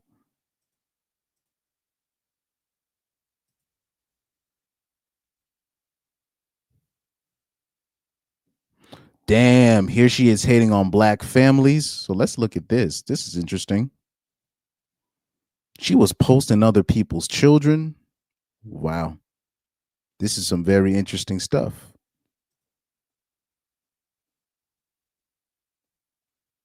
She in here bringing people's families and children and beefs that she has with other black women and black men. So this is some interesting stuff. She said, I hate short, little, small appendage piggy looking ass arrogant girls. Like, sit down. So here she is making fun of short women. Like I said, she's a bully, bro. She's a bully.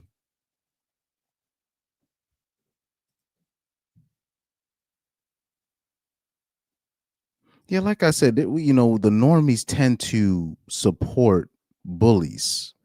This is where I'm starting to. This is some revelations that I've been making, right? This is why people get away with bullying, because we tend to support bullies, right? Andrew Wilson, right? Let's bring up a male example. Andrew Wilson, the reason why he has the following that he does is because men like to see him bully others in debate. It's not even about the information or the facts. They follow Andrew Wilson so they can see him bully his opponents that he debates. This is why he likes to debate low-hanging fruit. This is why he only takes on prompts that completely, like, where he can't lose. This is why he takes on prompts where he can't lose, right? And this is also why I understand why he was very frustrated with the Coach Greg Adams situation, because he couldn't make any clips, or particularly make any money off of clips off of Coach Greg Adams, because Coach Greg Adams did not allow him to bully him like he does most of his other opponents. This is why he was really mad at Coach Greg Adams. It wasn't even about the information that he was bringing or the religion. It was, he did not allow him to bully him. And if you guys notice, even on his Crucible channel, he couldn't even make any clips. He couldn't make no clips off of him. This is why he was complaining about, oh, Coach Greg Adams interrupted me. He was crying about that. But really, he didn't allow him to bully him. You go on the Crucible, they only were able to make one clip. And even then, they were cutting the clips. And there was no owning. Nobody got owned. Nobody got destroyed. He was only able to make one clip. Yet Coach Greg Adams he has the full debate on his channel. Nobody else wants to share the debate except on his channel. So that's why Andrew Wilson was really upset with Coach Greg, because Coach Greg did not allow him to bully him. He did not allow him to take the debate hostage, even though technically Andrew Wilson did hold the debate hostage by keeping the religion in it, right? But overall, in terms of controlling the narrative, Coach CGA did not allow him to control the debate. He did not allow him to manhandle him like he does the other opponents. But this is what we do. We tend to raise up the bullies. We tend to praise the bullies. We pick on the low-hanging fruit. Like we talk crazy about the incels or the black pillars, low-hanging fruit. Now, for the women's side, we already know they tend to promote and support mean girls without them even knowing it. Kayla Nicole, mean girl. Joy Taylor, mean woman, very evil woman, right? And many more. And most of the women, like I've heard even another black woman say this. She says, I'm all for promoting black women, but why do we promote the worst, right? The Sexy Reds, right? Cardi B, right? These are people that have done crimes against these are people that you're not supposed to look up to, but these are the people that women want to promote. So yeah, normies, we tend to promote the worst of us, and then we get shocked that we still have the same results around us. But anyways, oh man, damn. Here she is making fun of people with regular jobs right here. She says, I don't want to be considerate of anyone's hustle or struggle like the majority of y'all, so I shall delete. Just something to consider next time you get on your I have a real job soapbox. That's all. So it's probably somebody probably called her out for sleeping with men, sleeping with different men for money. and that's probably why she's upset. That's why she was triggered. But anyways.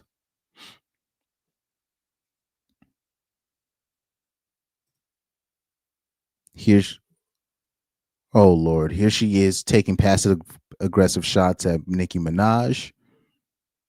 This is very interesting stuff.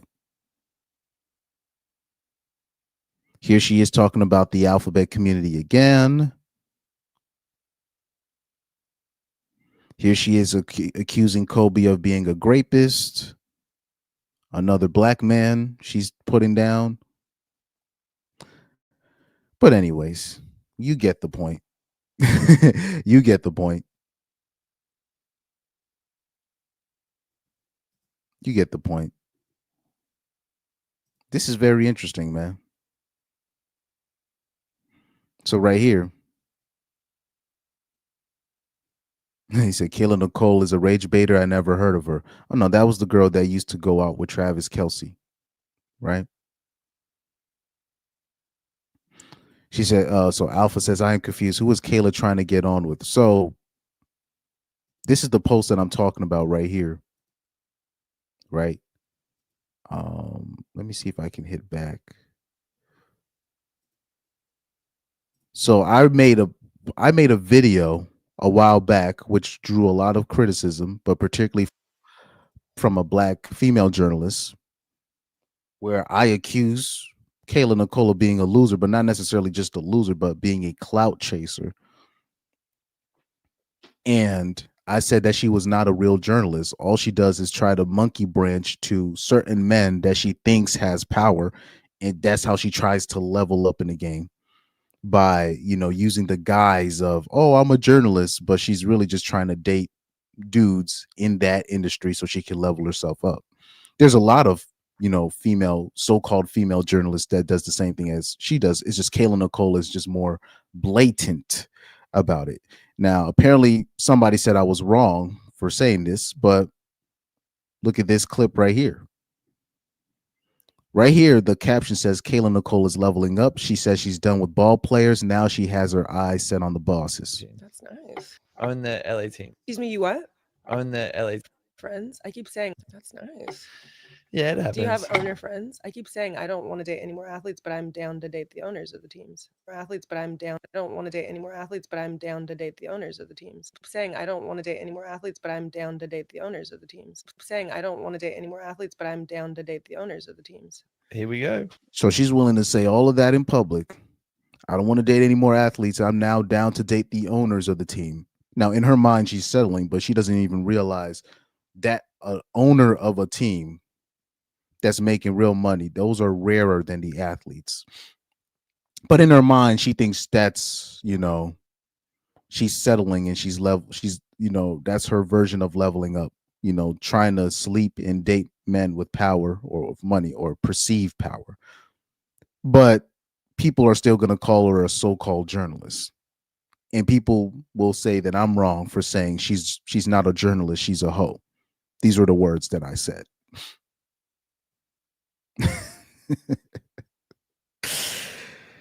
Oh man. Oh yeah, Alpha, by the way, what's the Rachel's side dude that invaded the chat these last couple weeks, right? I saw a debate that he did. This is a hoe ass nigga, man. This is a hoe ass nigga. So this is why I people, like people like that I cannot stand. Like I really, because I watched the debate that he did with this young man that's never been in a debate before, mind you. This was the young man's first debate. And to me, in my opinion, I thought the young man actually won the debate. I just think that he repeated too many points. But they were stonewalling him. They were saying that he was not allowed to bring up Rachel Wilson two baby daddy situation with three baby daddy situation, 5 kid situation, even though the prompt was something that they stole from Andrew Wilson himself. But I think he did a pretty decent job.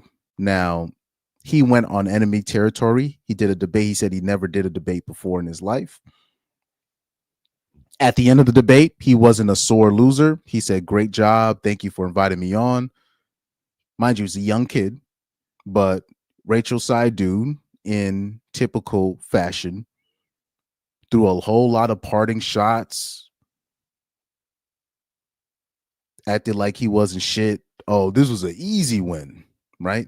Whole shit, like real whole shit that I saw from Rachel Saidu, that where it's not like, now I'm like, when I look at him, it's not even me just look at him at a funny manner. I'm just looking at him now. I'm like, oh, this is a whole ass nigga, a straight hoe, a straight hoe, right?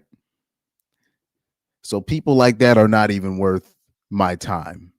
You know what I mean? So when I saw that confirmed something. Like when I see like whole shit like that really, I was like, wow. So I'm going to limit me talking about this whole ass nigga. And I don't even think I'm even gonna mention his name. I'm just gonna call him Rachel Saidu from now on. I'm not even gonna mention his name. That was some whole shit that he did. But anyways.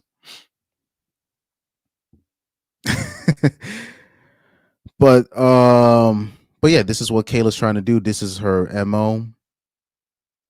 Sleeping with different men for money, sleeping with different dudes to gain clout, to raise her status. That's why she was with Travis.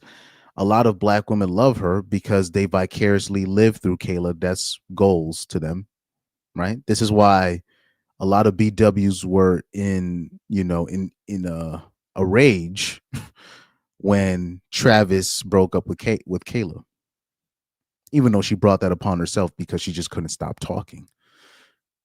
Now let's move on to Joy Taylor, right? So I've already spoken ad nauseum about Joy Taylor, but what I want to focus on is what she did recently.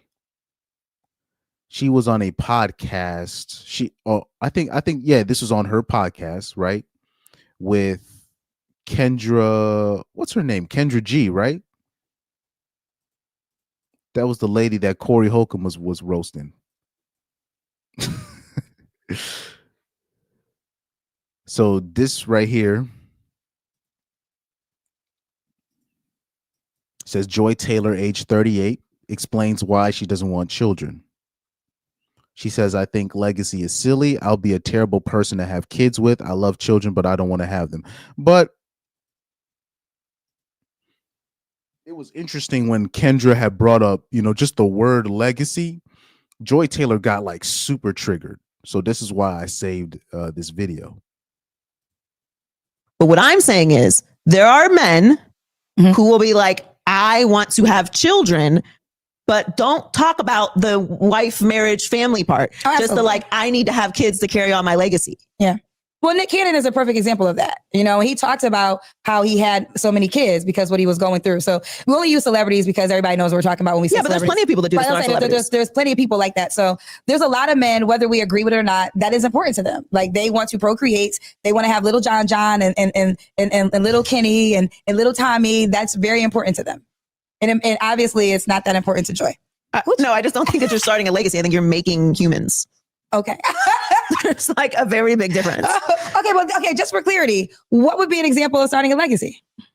I think legacy is very silly. Like I think the whole concept is silly because I don't think that we as humans have this incredibly elevated. I think there was a bunch of stuff that they missed. There was I might have to go under let me see something here. Joy Taylor legacy. Let's see if I can actually find that full Kendra G clip.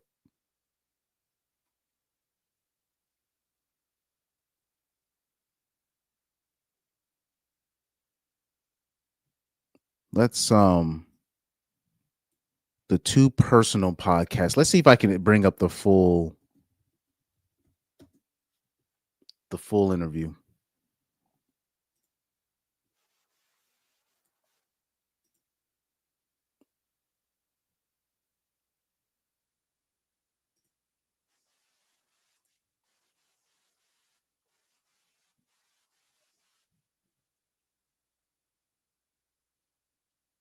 Trying to look for it real quick.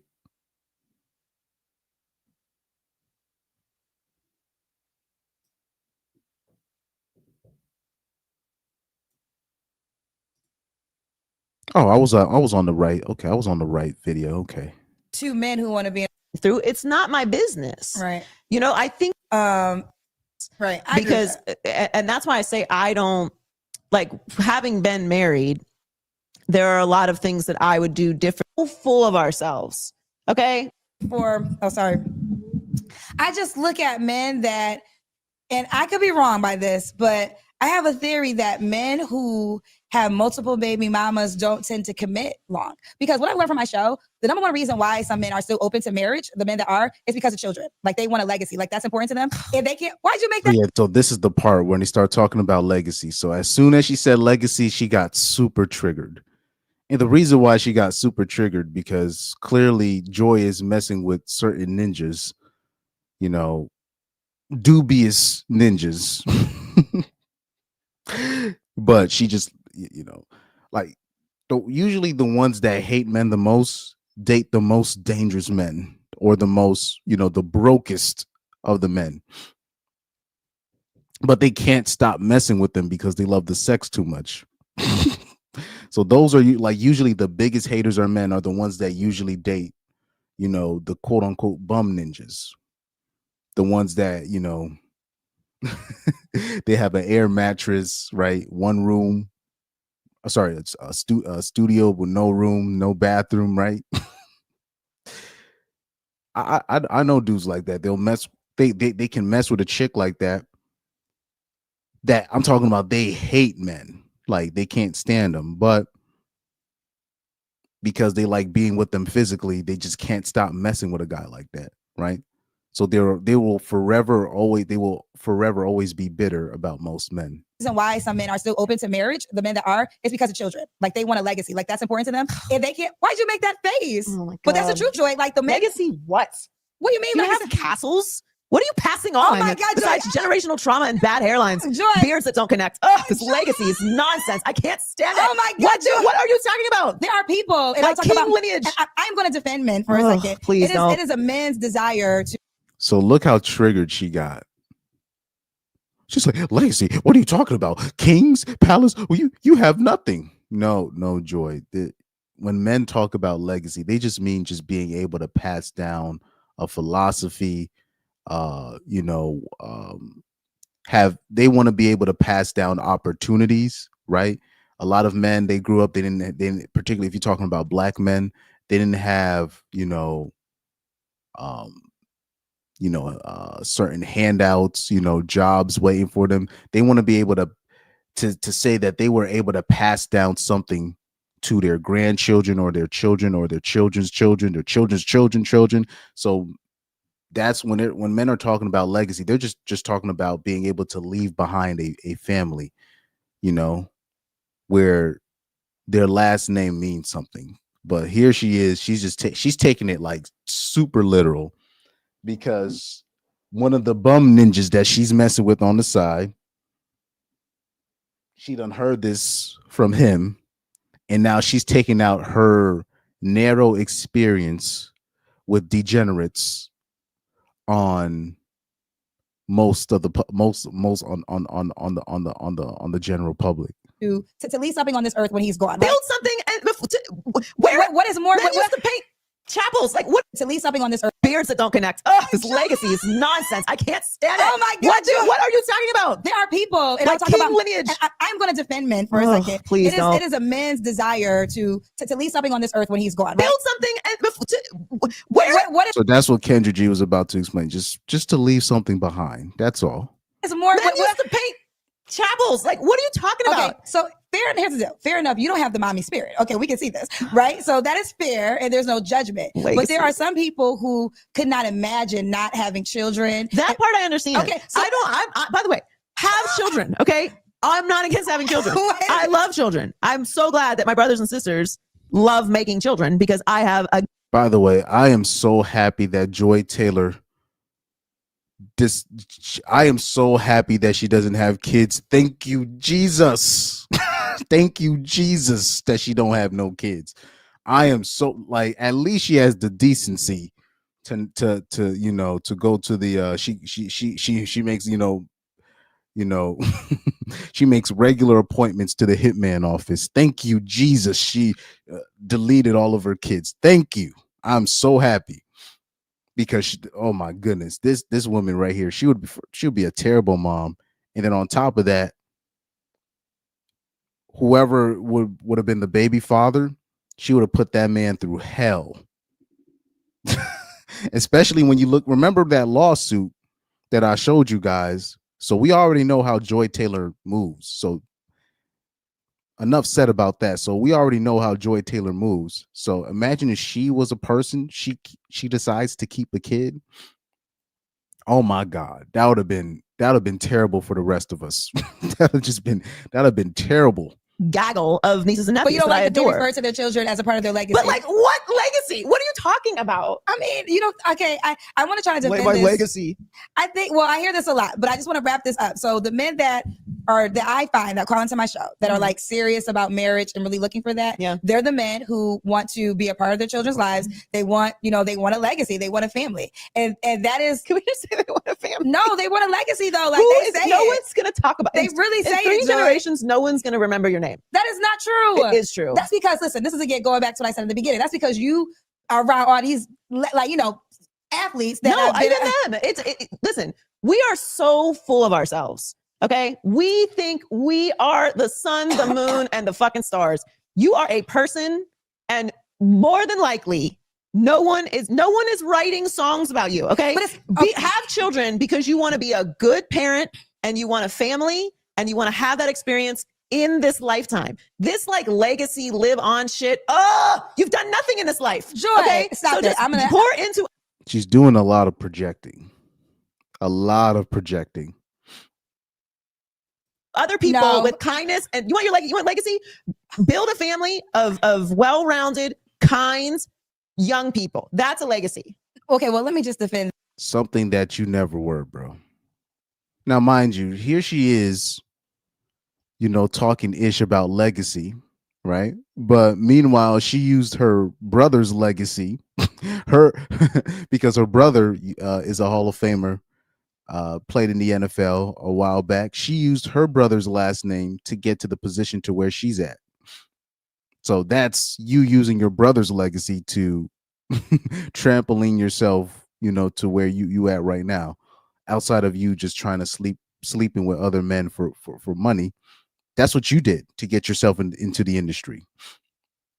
So that's one of the biggest ironies of what she's saying right now. the average person right now. That is it's not about average or great or rich or poor or any of that. But I'm you said saying it that so often I hear men be like, I want a legacy. You're not a good person. What do you mean you want to? I don't want you to pass nothing on you do. What are you talking about a legacy? Like I said, she's projecting. That's why she has no kids, right? That's why she deleted all of her kids, because she knows deep down she's a witch. So at least she had the decency to be like, you know what? I'm just not a good person. I'm an evil, I'm a witch, right? I'm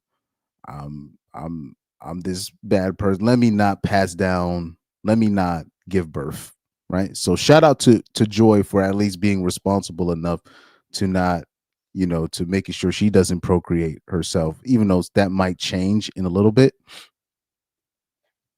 Because she is age 38. She like her biology is screaming that she does want kids, but she knows who she is. She's not a good person.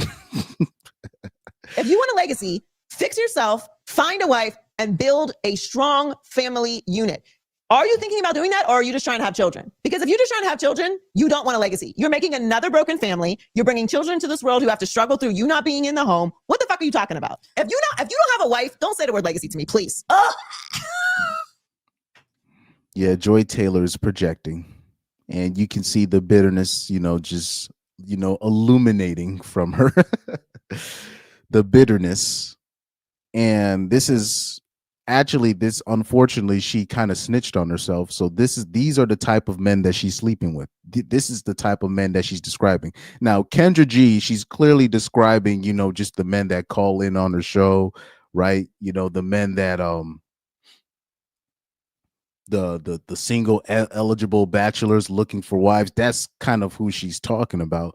But what Joy and probably especially in Kendra's case, she's probably talking about a lot of African ninjas, right? But with Joy Taylor, with what she just described right there, she snitched on herself. She's showing these are the type of men that she's sleeping with. These are the type of men that are passing her around. Dudes that have multiple kids by multiple moms, right? And dudes that have multiple women, dudes that are not stable.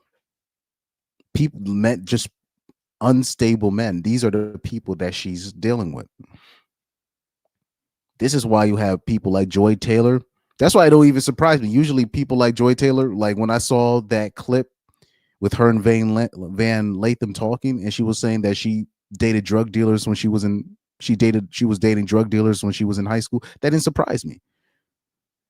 Usually that type that has a serious hatred for men, they usually have that that drug dealer lore.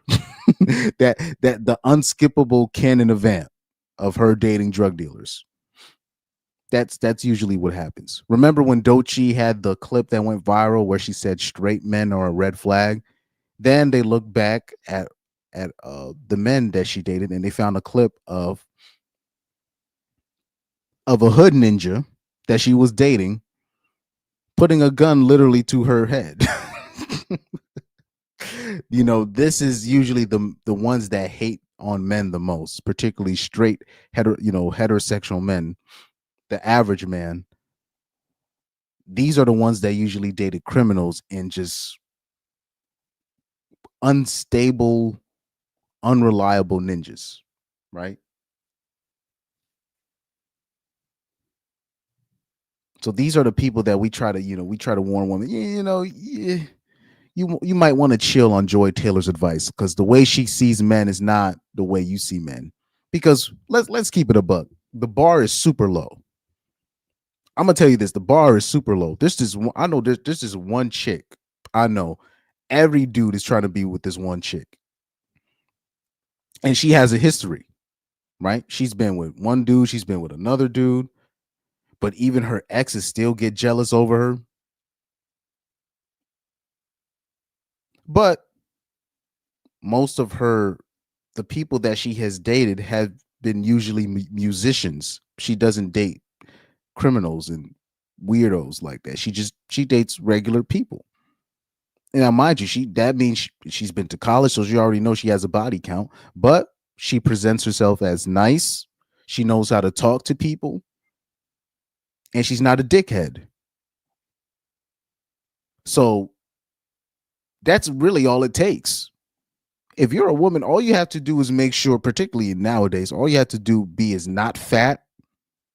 Just especially like if you're a white chick, all you got to do is not be fat, not be mean, and just don't be dating drug dealers, and you'll be fine.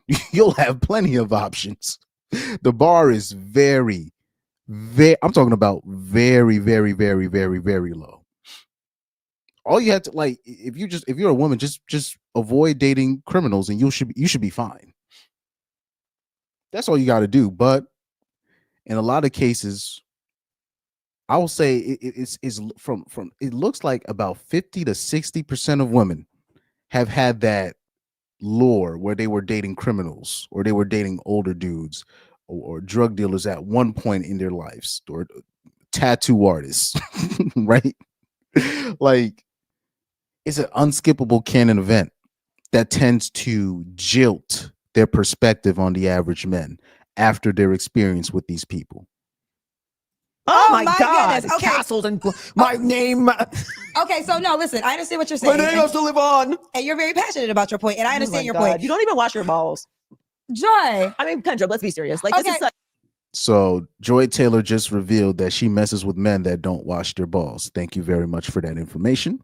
This is such a silly But conversation. but I will say this. But what I am talking about I'm talking about the men who do want to get married. Okay, let's talk about that. And that's what I was saying. Like, these are the men that call me. And legacy for them, let's say if their parents were married and they, like, the father's a senior, he's a junior, like, you know, this is little, like, we're all the Michaels. Like, it's like, that's the progression. It's like, when I get older, my kid, he goes to my high school that I went to, or I went to Hampton University. There's a lot of Hamptonians that they want their kids to go to Hampton. This is where, and this fulfills their life. And I'm not going to challenge that desire. I think that's not a bad thing to desire. No, I don't. I think it's a wonderful thing to desire. That's not what I'm saying. It did not sound like you thought it was Okay, I wonderful. think legacy is very. Nah, you got triggered.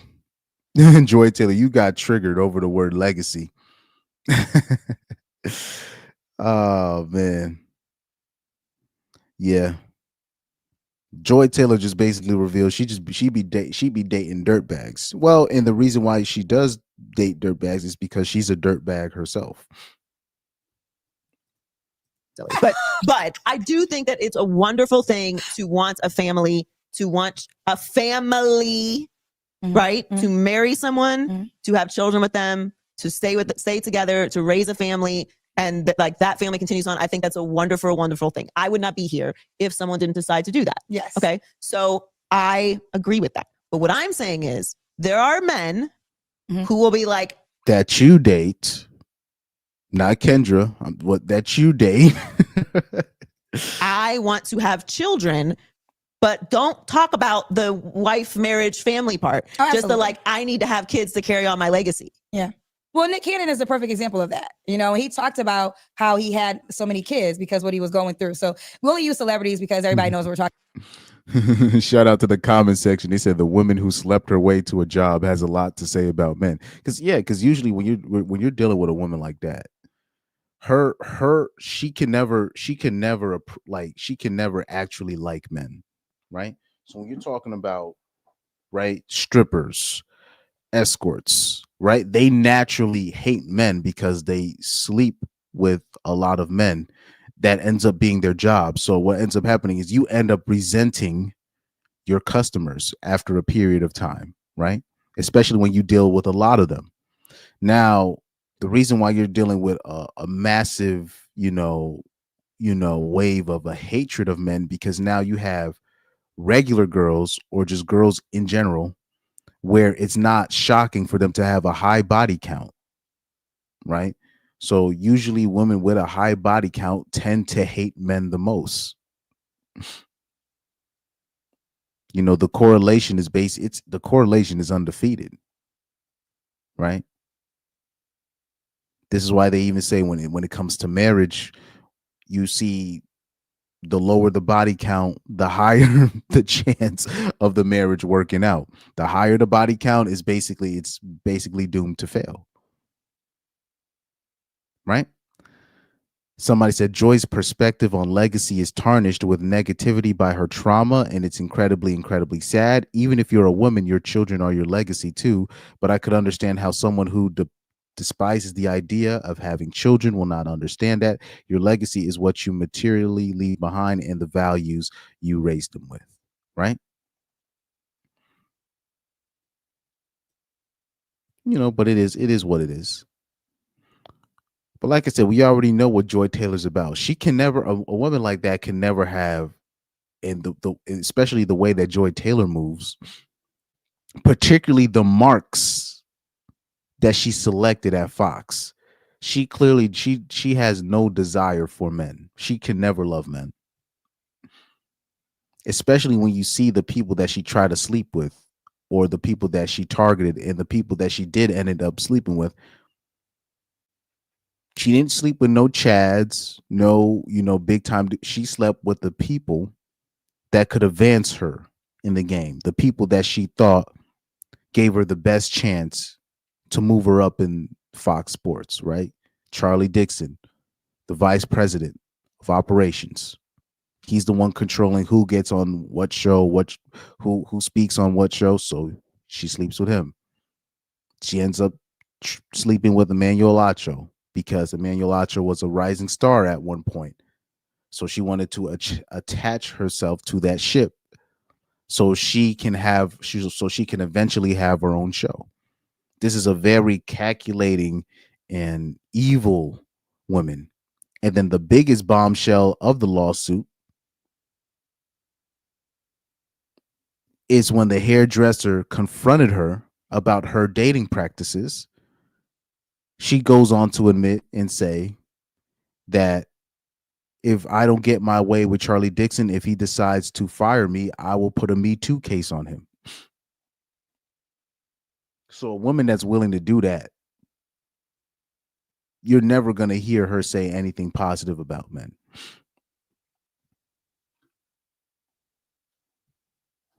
But anyways,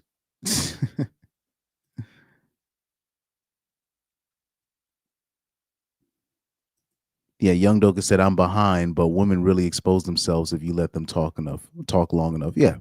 Joy Taylor she exposed everything that I thought about her was true. She messes with dirtbags and bum ninjas. That's what she does exactly. It's like, you know how like you'll have that one broad, she's always complaining about dudes, right? She's a criminal justice major. How many particularly BWs, how many criminal justice majors that are BWs or even Latinas and BWs? They be whole criminal justice majors, forensic science, right? Cops, and they're messing with drug dealers and street ninjas and scammers on the side. I'm talking about forget on the side, primarily sleeping with the worst of men. So this is the type of person Joy Taylor is. A very evil and calculating woman. Very evil, right? Talking about when we say but there's plenty of people that do this. There's plenty of people like that. So there's a lot of men, whether we agree with it or not, that is important to them. Like they want to procreate, they want to have little John and little Kenny and little Tommy. That's very important to them. And obviously, it's not that important to Joy. No, I just don't think that you're starting a legacy. I think you're making humans. Okay. There's like a very big difference. Okay, just for clarity, what would be an example of starting a legacy? I think legacy is very silly. Like I think the whole concept is silly. But no, because she's a clout chaser. And then what Kendra said is right, because she did come from an industry where she's around all these athletes. She just basically sees the rest of the average dude, even the CEO. She just sees them as normies, right? And then on top of so that's her perspective. When you have a woman like that that's in the industry like that, she can never look at the average man the same. Ever. Right? Like it's basically impossible unless if he has a whole lot of money. She's not going to look at the average man. She's just going to go purely off of physical attraction and clout. That's it. That's it.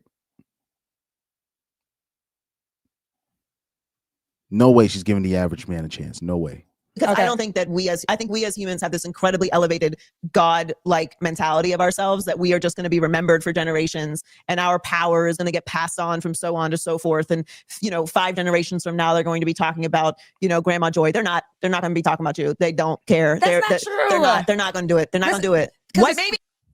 Now, you might care about that. First of all, men don't really care about that per se. They just want to be able to pass down something. They just want to die knowing that I gave my offspring a chance, right? That's how men are kind of looking at legacy. Joy is looking at it from a clout chaser's point of view. So in her mind, if you're not on TV, there's no legacy there. In her mind, right? If you're not making no money, there's no legacy, right? That's just because she's a clout chaser. So there's no way she could look at it from a values, a value standpoint or just principle standpoint, because she has no principles. Maybe one person will say your name in 200 years. Maybe one person will be like, oh, that was so-and-so. And it doesn't matter. That's okay. But this is where I challenge that. So I think in the big spectrum of things, yes, you're right. But when I think they're talking about legacy, it's about their family unit within their unit, right? So it's not about the world knowing them. It's about grandma's recipe that in our family, grandma is our queen. She's our Beyonce. And but you got to have a family to do that. Yeah, you do have the family. So if you Joy Taylor, you're not listening to her. That's what she's describing. don't have a family, again, you just making little people. Ooh. So, like I said, they're on two different pages because Joy Taylor is describing the men that she runs across, that she sleeps with. And I think Kendra G started to finally catch on. I'm like, oh, okay. Joy, she's projecting. Like she's really projecting her dating life onto the normies. So family is not created unless you're married. No. Okay. No. Again, I think we're talking about two different people here. Okay. I'm talking about the person who's people just out here populating the earth. Okay. Right. Not raising, not putting together a legacy. Like just because you've made a person doesn't mean that you have a legacy. You're talking about future. Why you keep putting names on people? Do you know people in real life? Do you think I don't? Let me stop saying and also, it's not about celebrities. No, she's not talking about celebrities because she would never. If 50 Cent was there, if Cam Newton was sitting there, she would never say in front of their face, "You're creating broken families." She's a clout chaser, right? She's not shitting on the celebrity men, even though a lot of them. You see how she brought up Future? Joy Taylor's not talking about Future, because in the back of her mind, Future can do no wrong because he's a celebrity. She's looking at it from a clout chaser's point of view. So even though the person that she just brought up, that's who she's technically describing. But she's like, no, I'm not talking about the celebrities. Of course she's not, because in her mind, if you got clout, if you got money, you're the only person that can talk about a legacy in her mind. In her mind. So all that stuff about, oh, you need to actually have a family. No. She's a clout chaser. There's so many non-celebrities that do this. This is true. Okay, you're right. And I have this conversation with men a lot because but if you were really serious, you would call out Future for not quote unquote creating the legacy that you just basically described. She asked you for a definition. What is your definition of a legacy? Oh, you need to actually have a family. So she'll be like, okay, so you're talking about Future. No, I'm not talking about because low key she's trying to mess with Future. It's the same thing with Dr. Cheyenne Bryant when she had the interview with Cam Newton, when she was talking about, oh no, people like you and blah blah blah, you're creating broken families. And Cam Newton put her on the spot. He was like, well, okay, so what about 50 Cent? When she was like, well, I don't know about that. Well, he describes what you were talking about. But at the end of the day, she's trying to look for an opportunity from 50 Cent. So she's not going to call out 50 Cent for quote unquote creating a broken family. So you see how this game works? You see how this game works? Whatever reason, I look like a breeder, and people will argue with me about having kids. Oh yeah, no, you would be a wonderful woman for a man to have kids with. No, I would be a terrible person to have. Well, kids you don't with. want the point I'm making is I understand why a man would want to get you pregnant. I don't. Why? Okay, let me break it down. First of all, No. Once I've initially, sure, right. The process seems fun.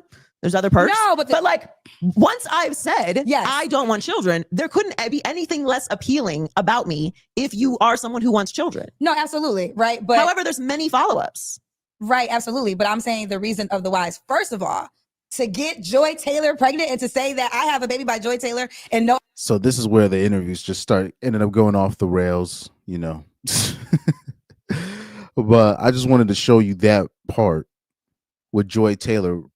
You know, I thought that was a very interesting segment.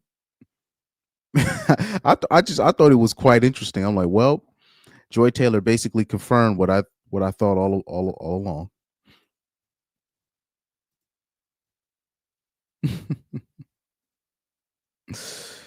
Oh man.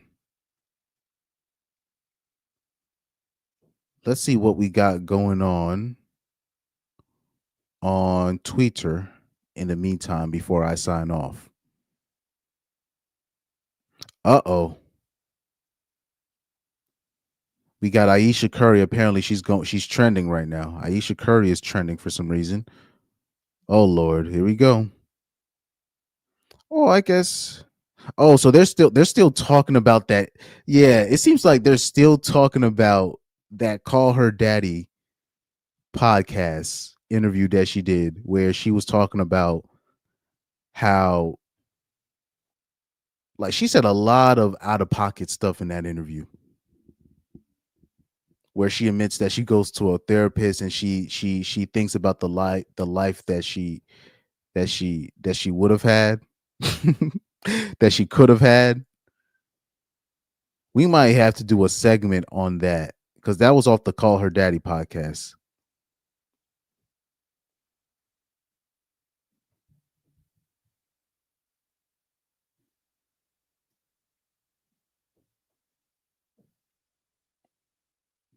So yeah, apparently this is going viral. It says Ayesha Curry says she talks to a therapist about the life she could have had without Steph Curry, while Steph Curry says he's thankful for the family he has.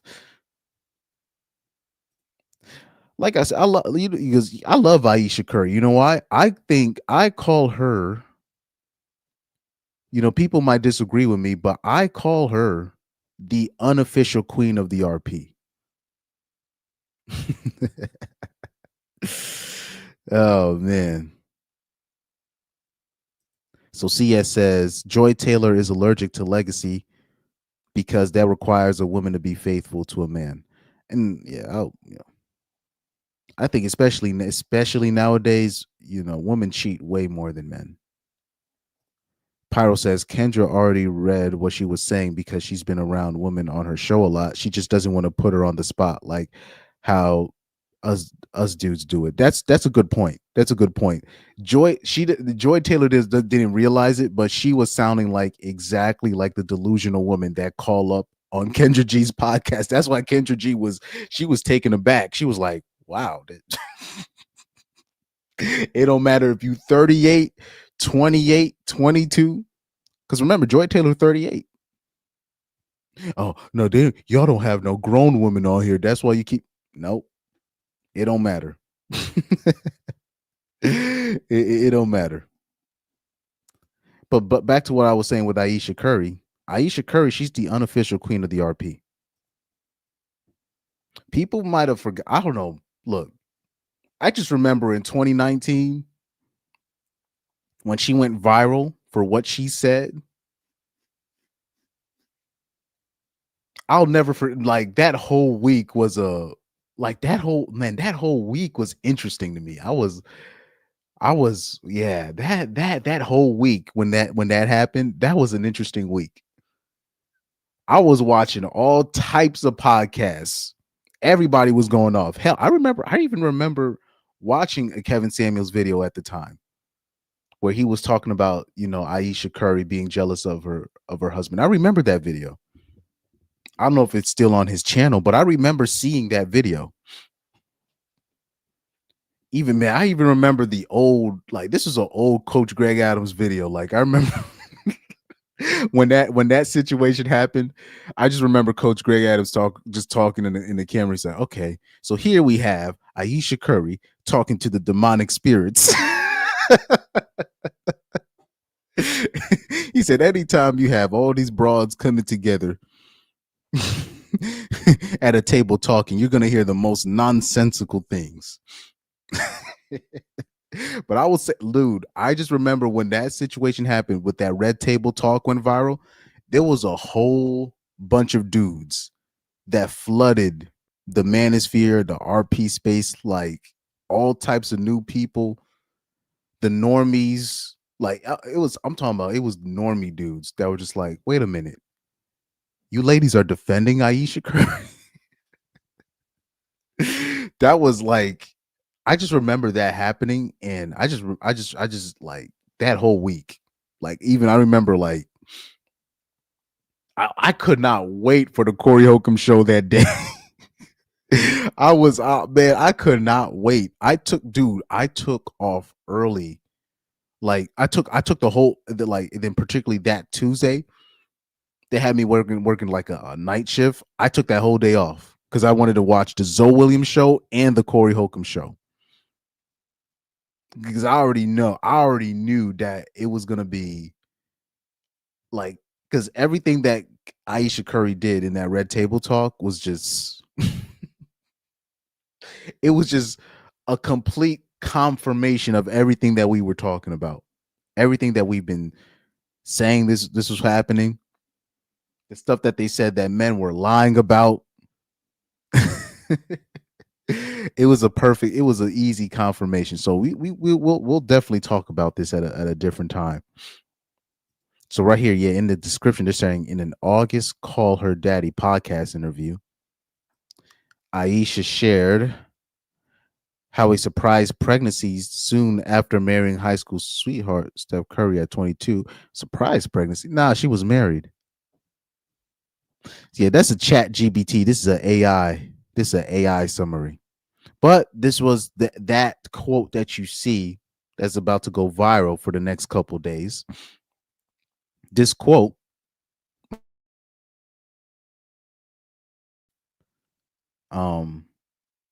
this came from the Call Her Daddy podcast. So I'll probably drop a video on that in the next couple of days. I definitely gotta, because it's gonna go viral. So I'm gonna have to talk about it.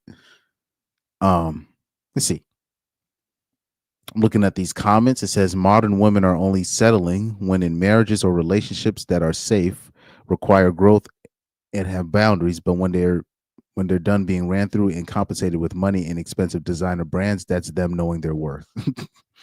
That's the backwards logic, Somebody said, to be honest, our divorce, it's only too much disrespect you can take, especially publicly. If she really want that life, start from scratch and get it out the mud without his name, money, or pull.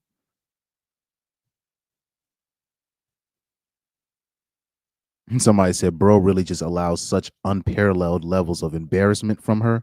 She must have something crazy hanging over his head, because what the F? I've never, could be. Yeah, somebody said she must got a video of him and a horse, the way she clowning. Yeah, the way I be seeing some of the stuff, like even I'll see this is the thing, and I'm not accusing Steph Curry of this, but this is where I'm gonna have to start calling men out, right? I'll see stories of men, and they'll admit, like they'll have a story where they knew that the kid that they were raising wasn't theirs, but they still raised the kid as their own. And I used to look at those. I'm like, nah, you must have did some dirt. Because there's no way. Because even like the liberal dudes, I'm seeing like even the liberal dudes, they find out they get betrayed, and then their life just completely changes, and they just want nothing to do with the broad or the kid that she kept, right? Or remember with the story from last night when the dude found out that the kid wasn't his, he deleted the whole family. That's a natural reaction. The only way, when I keep seeing these dudes, they let their wife like they get clowned, they get completely emasculated. I always wonder, what kind of dirt does the wife have on the man? Because that's the only way they're allowing this disrespect. They must have some crazy dirt, because I've even seen the liberal dudes. They're like, nah, this is too much. I can only take so much disrespect, right? And they'll tell their therapist about it, right? No, clearly, I don't know. This is where I start questioning the men. I'll be like, did the wife catch you sleeping with her sister or something? So that's the reason why you decided to forgive her for this, because you did some crazy dirt to her, or she caught you with somebody underage, and now she's just holding that against you for the rest of your life. Because I don't know, the way I've seen certain men hold certain grudges against men for nothing, or just the natural reactions of men when they find out like the kid isn't theirs, or they find out their wife is cheating. There's no way. It'll be like they'll say something like their kid will find out that the dad knew about the wife cheating, and the kid will be like, Dad, why didn't you leave mom? Or something like that, right? But really the actuality is the dad did some serious dirt back in the day, or the mom caught the dad doing serious dirt, and they can't even talk about that. Like, maybe they caught the dad, touching on one of the family members or something like that. Look, the natural reaction of a man to that kind of disrespect, there's only so much disrespect that they can take. So with this amount of disrespect that Curry is taking, you can't even be mad if somebody says, look, does your girl have like serious dirt of you? Does she got like photos of you being like fucked by a pony or something? Something's not right here, right? So that's actually a plausible conclusion. It's a plausible conclusion. You know, maybe they're in an open marriage and he's afraid to admit it, so she just continues to embarrass him. Maybe it's all part of the ritual of the humiliation ritual, right? You know, you'll have like certainly, you know, white dudes, they're into, you know, black dudes messing with their wives, but part of the humiliation ritual is like them talking crazy on Twitter or them doing like racist things in real life, and then they allow their wife to do that to humiliate. It could be all part of the ritual. You know, it's all part of the humiliation ritual. There's a lot of men that put themselves through that, believe it or not. So this might be all part of the open marriage, you know, humiliation ritual. So I got to come to that conclusion, and it's a plausible conclusion because even the most liberal or left leaning of men, they're going to feel a certain type of way of that kind of disrespect. So we will cover Ayesha Curry. It's about to be 11 o'clock, so I have to sign off. Thank you guys for watching. And yes, I did not, because, you know, Corey Holcomb show about to come on in 30 minutes. So you already know I got to prepare for that. And then I got to go over some songs because I got a performance tomorrow. So I got to do that real quick before that. So yeah, I got to do a lot of preparation in the meantime. And yes, I still did not download the videos that I needed to download.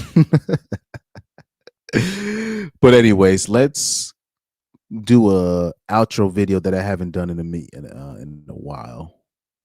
Let's see if I can find the Blood Diamonds one. Let's see if I can find that one. Okay. Yep, I found it. So peace out, guys. Thank you guys for watching. Stay tuned. I don't know if I'm going to do, I don't think I'll do a live stream tomorrow, maybe Thursday. Or maybe, you know what, maybe, well, no, Thursday might not work, but we shall see. We'll see if we can do another one on Wednesday, tomorrow. But you'll definitely see some more content. Peace out, guys. Thank you guys for I hooked up with a blood diamonds dealer in South Africa, and then we took his private jet to like a gorilla reserve in Uganda where we like exchanged diamonds for cash, and then we flew home.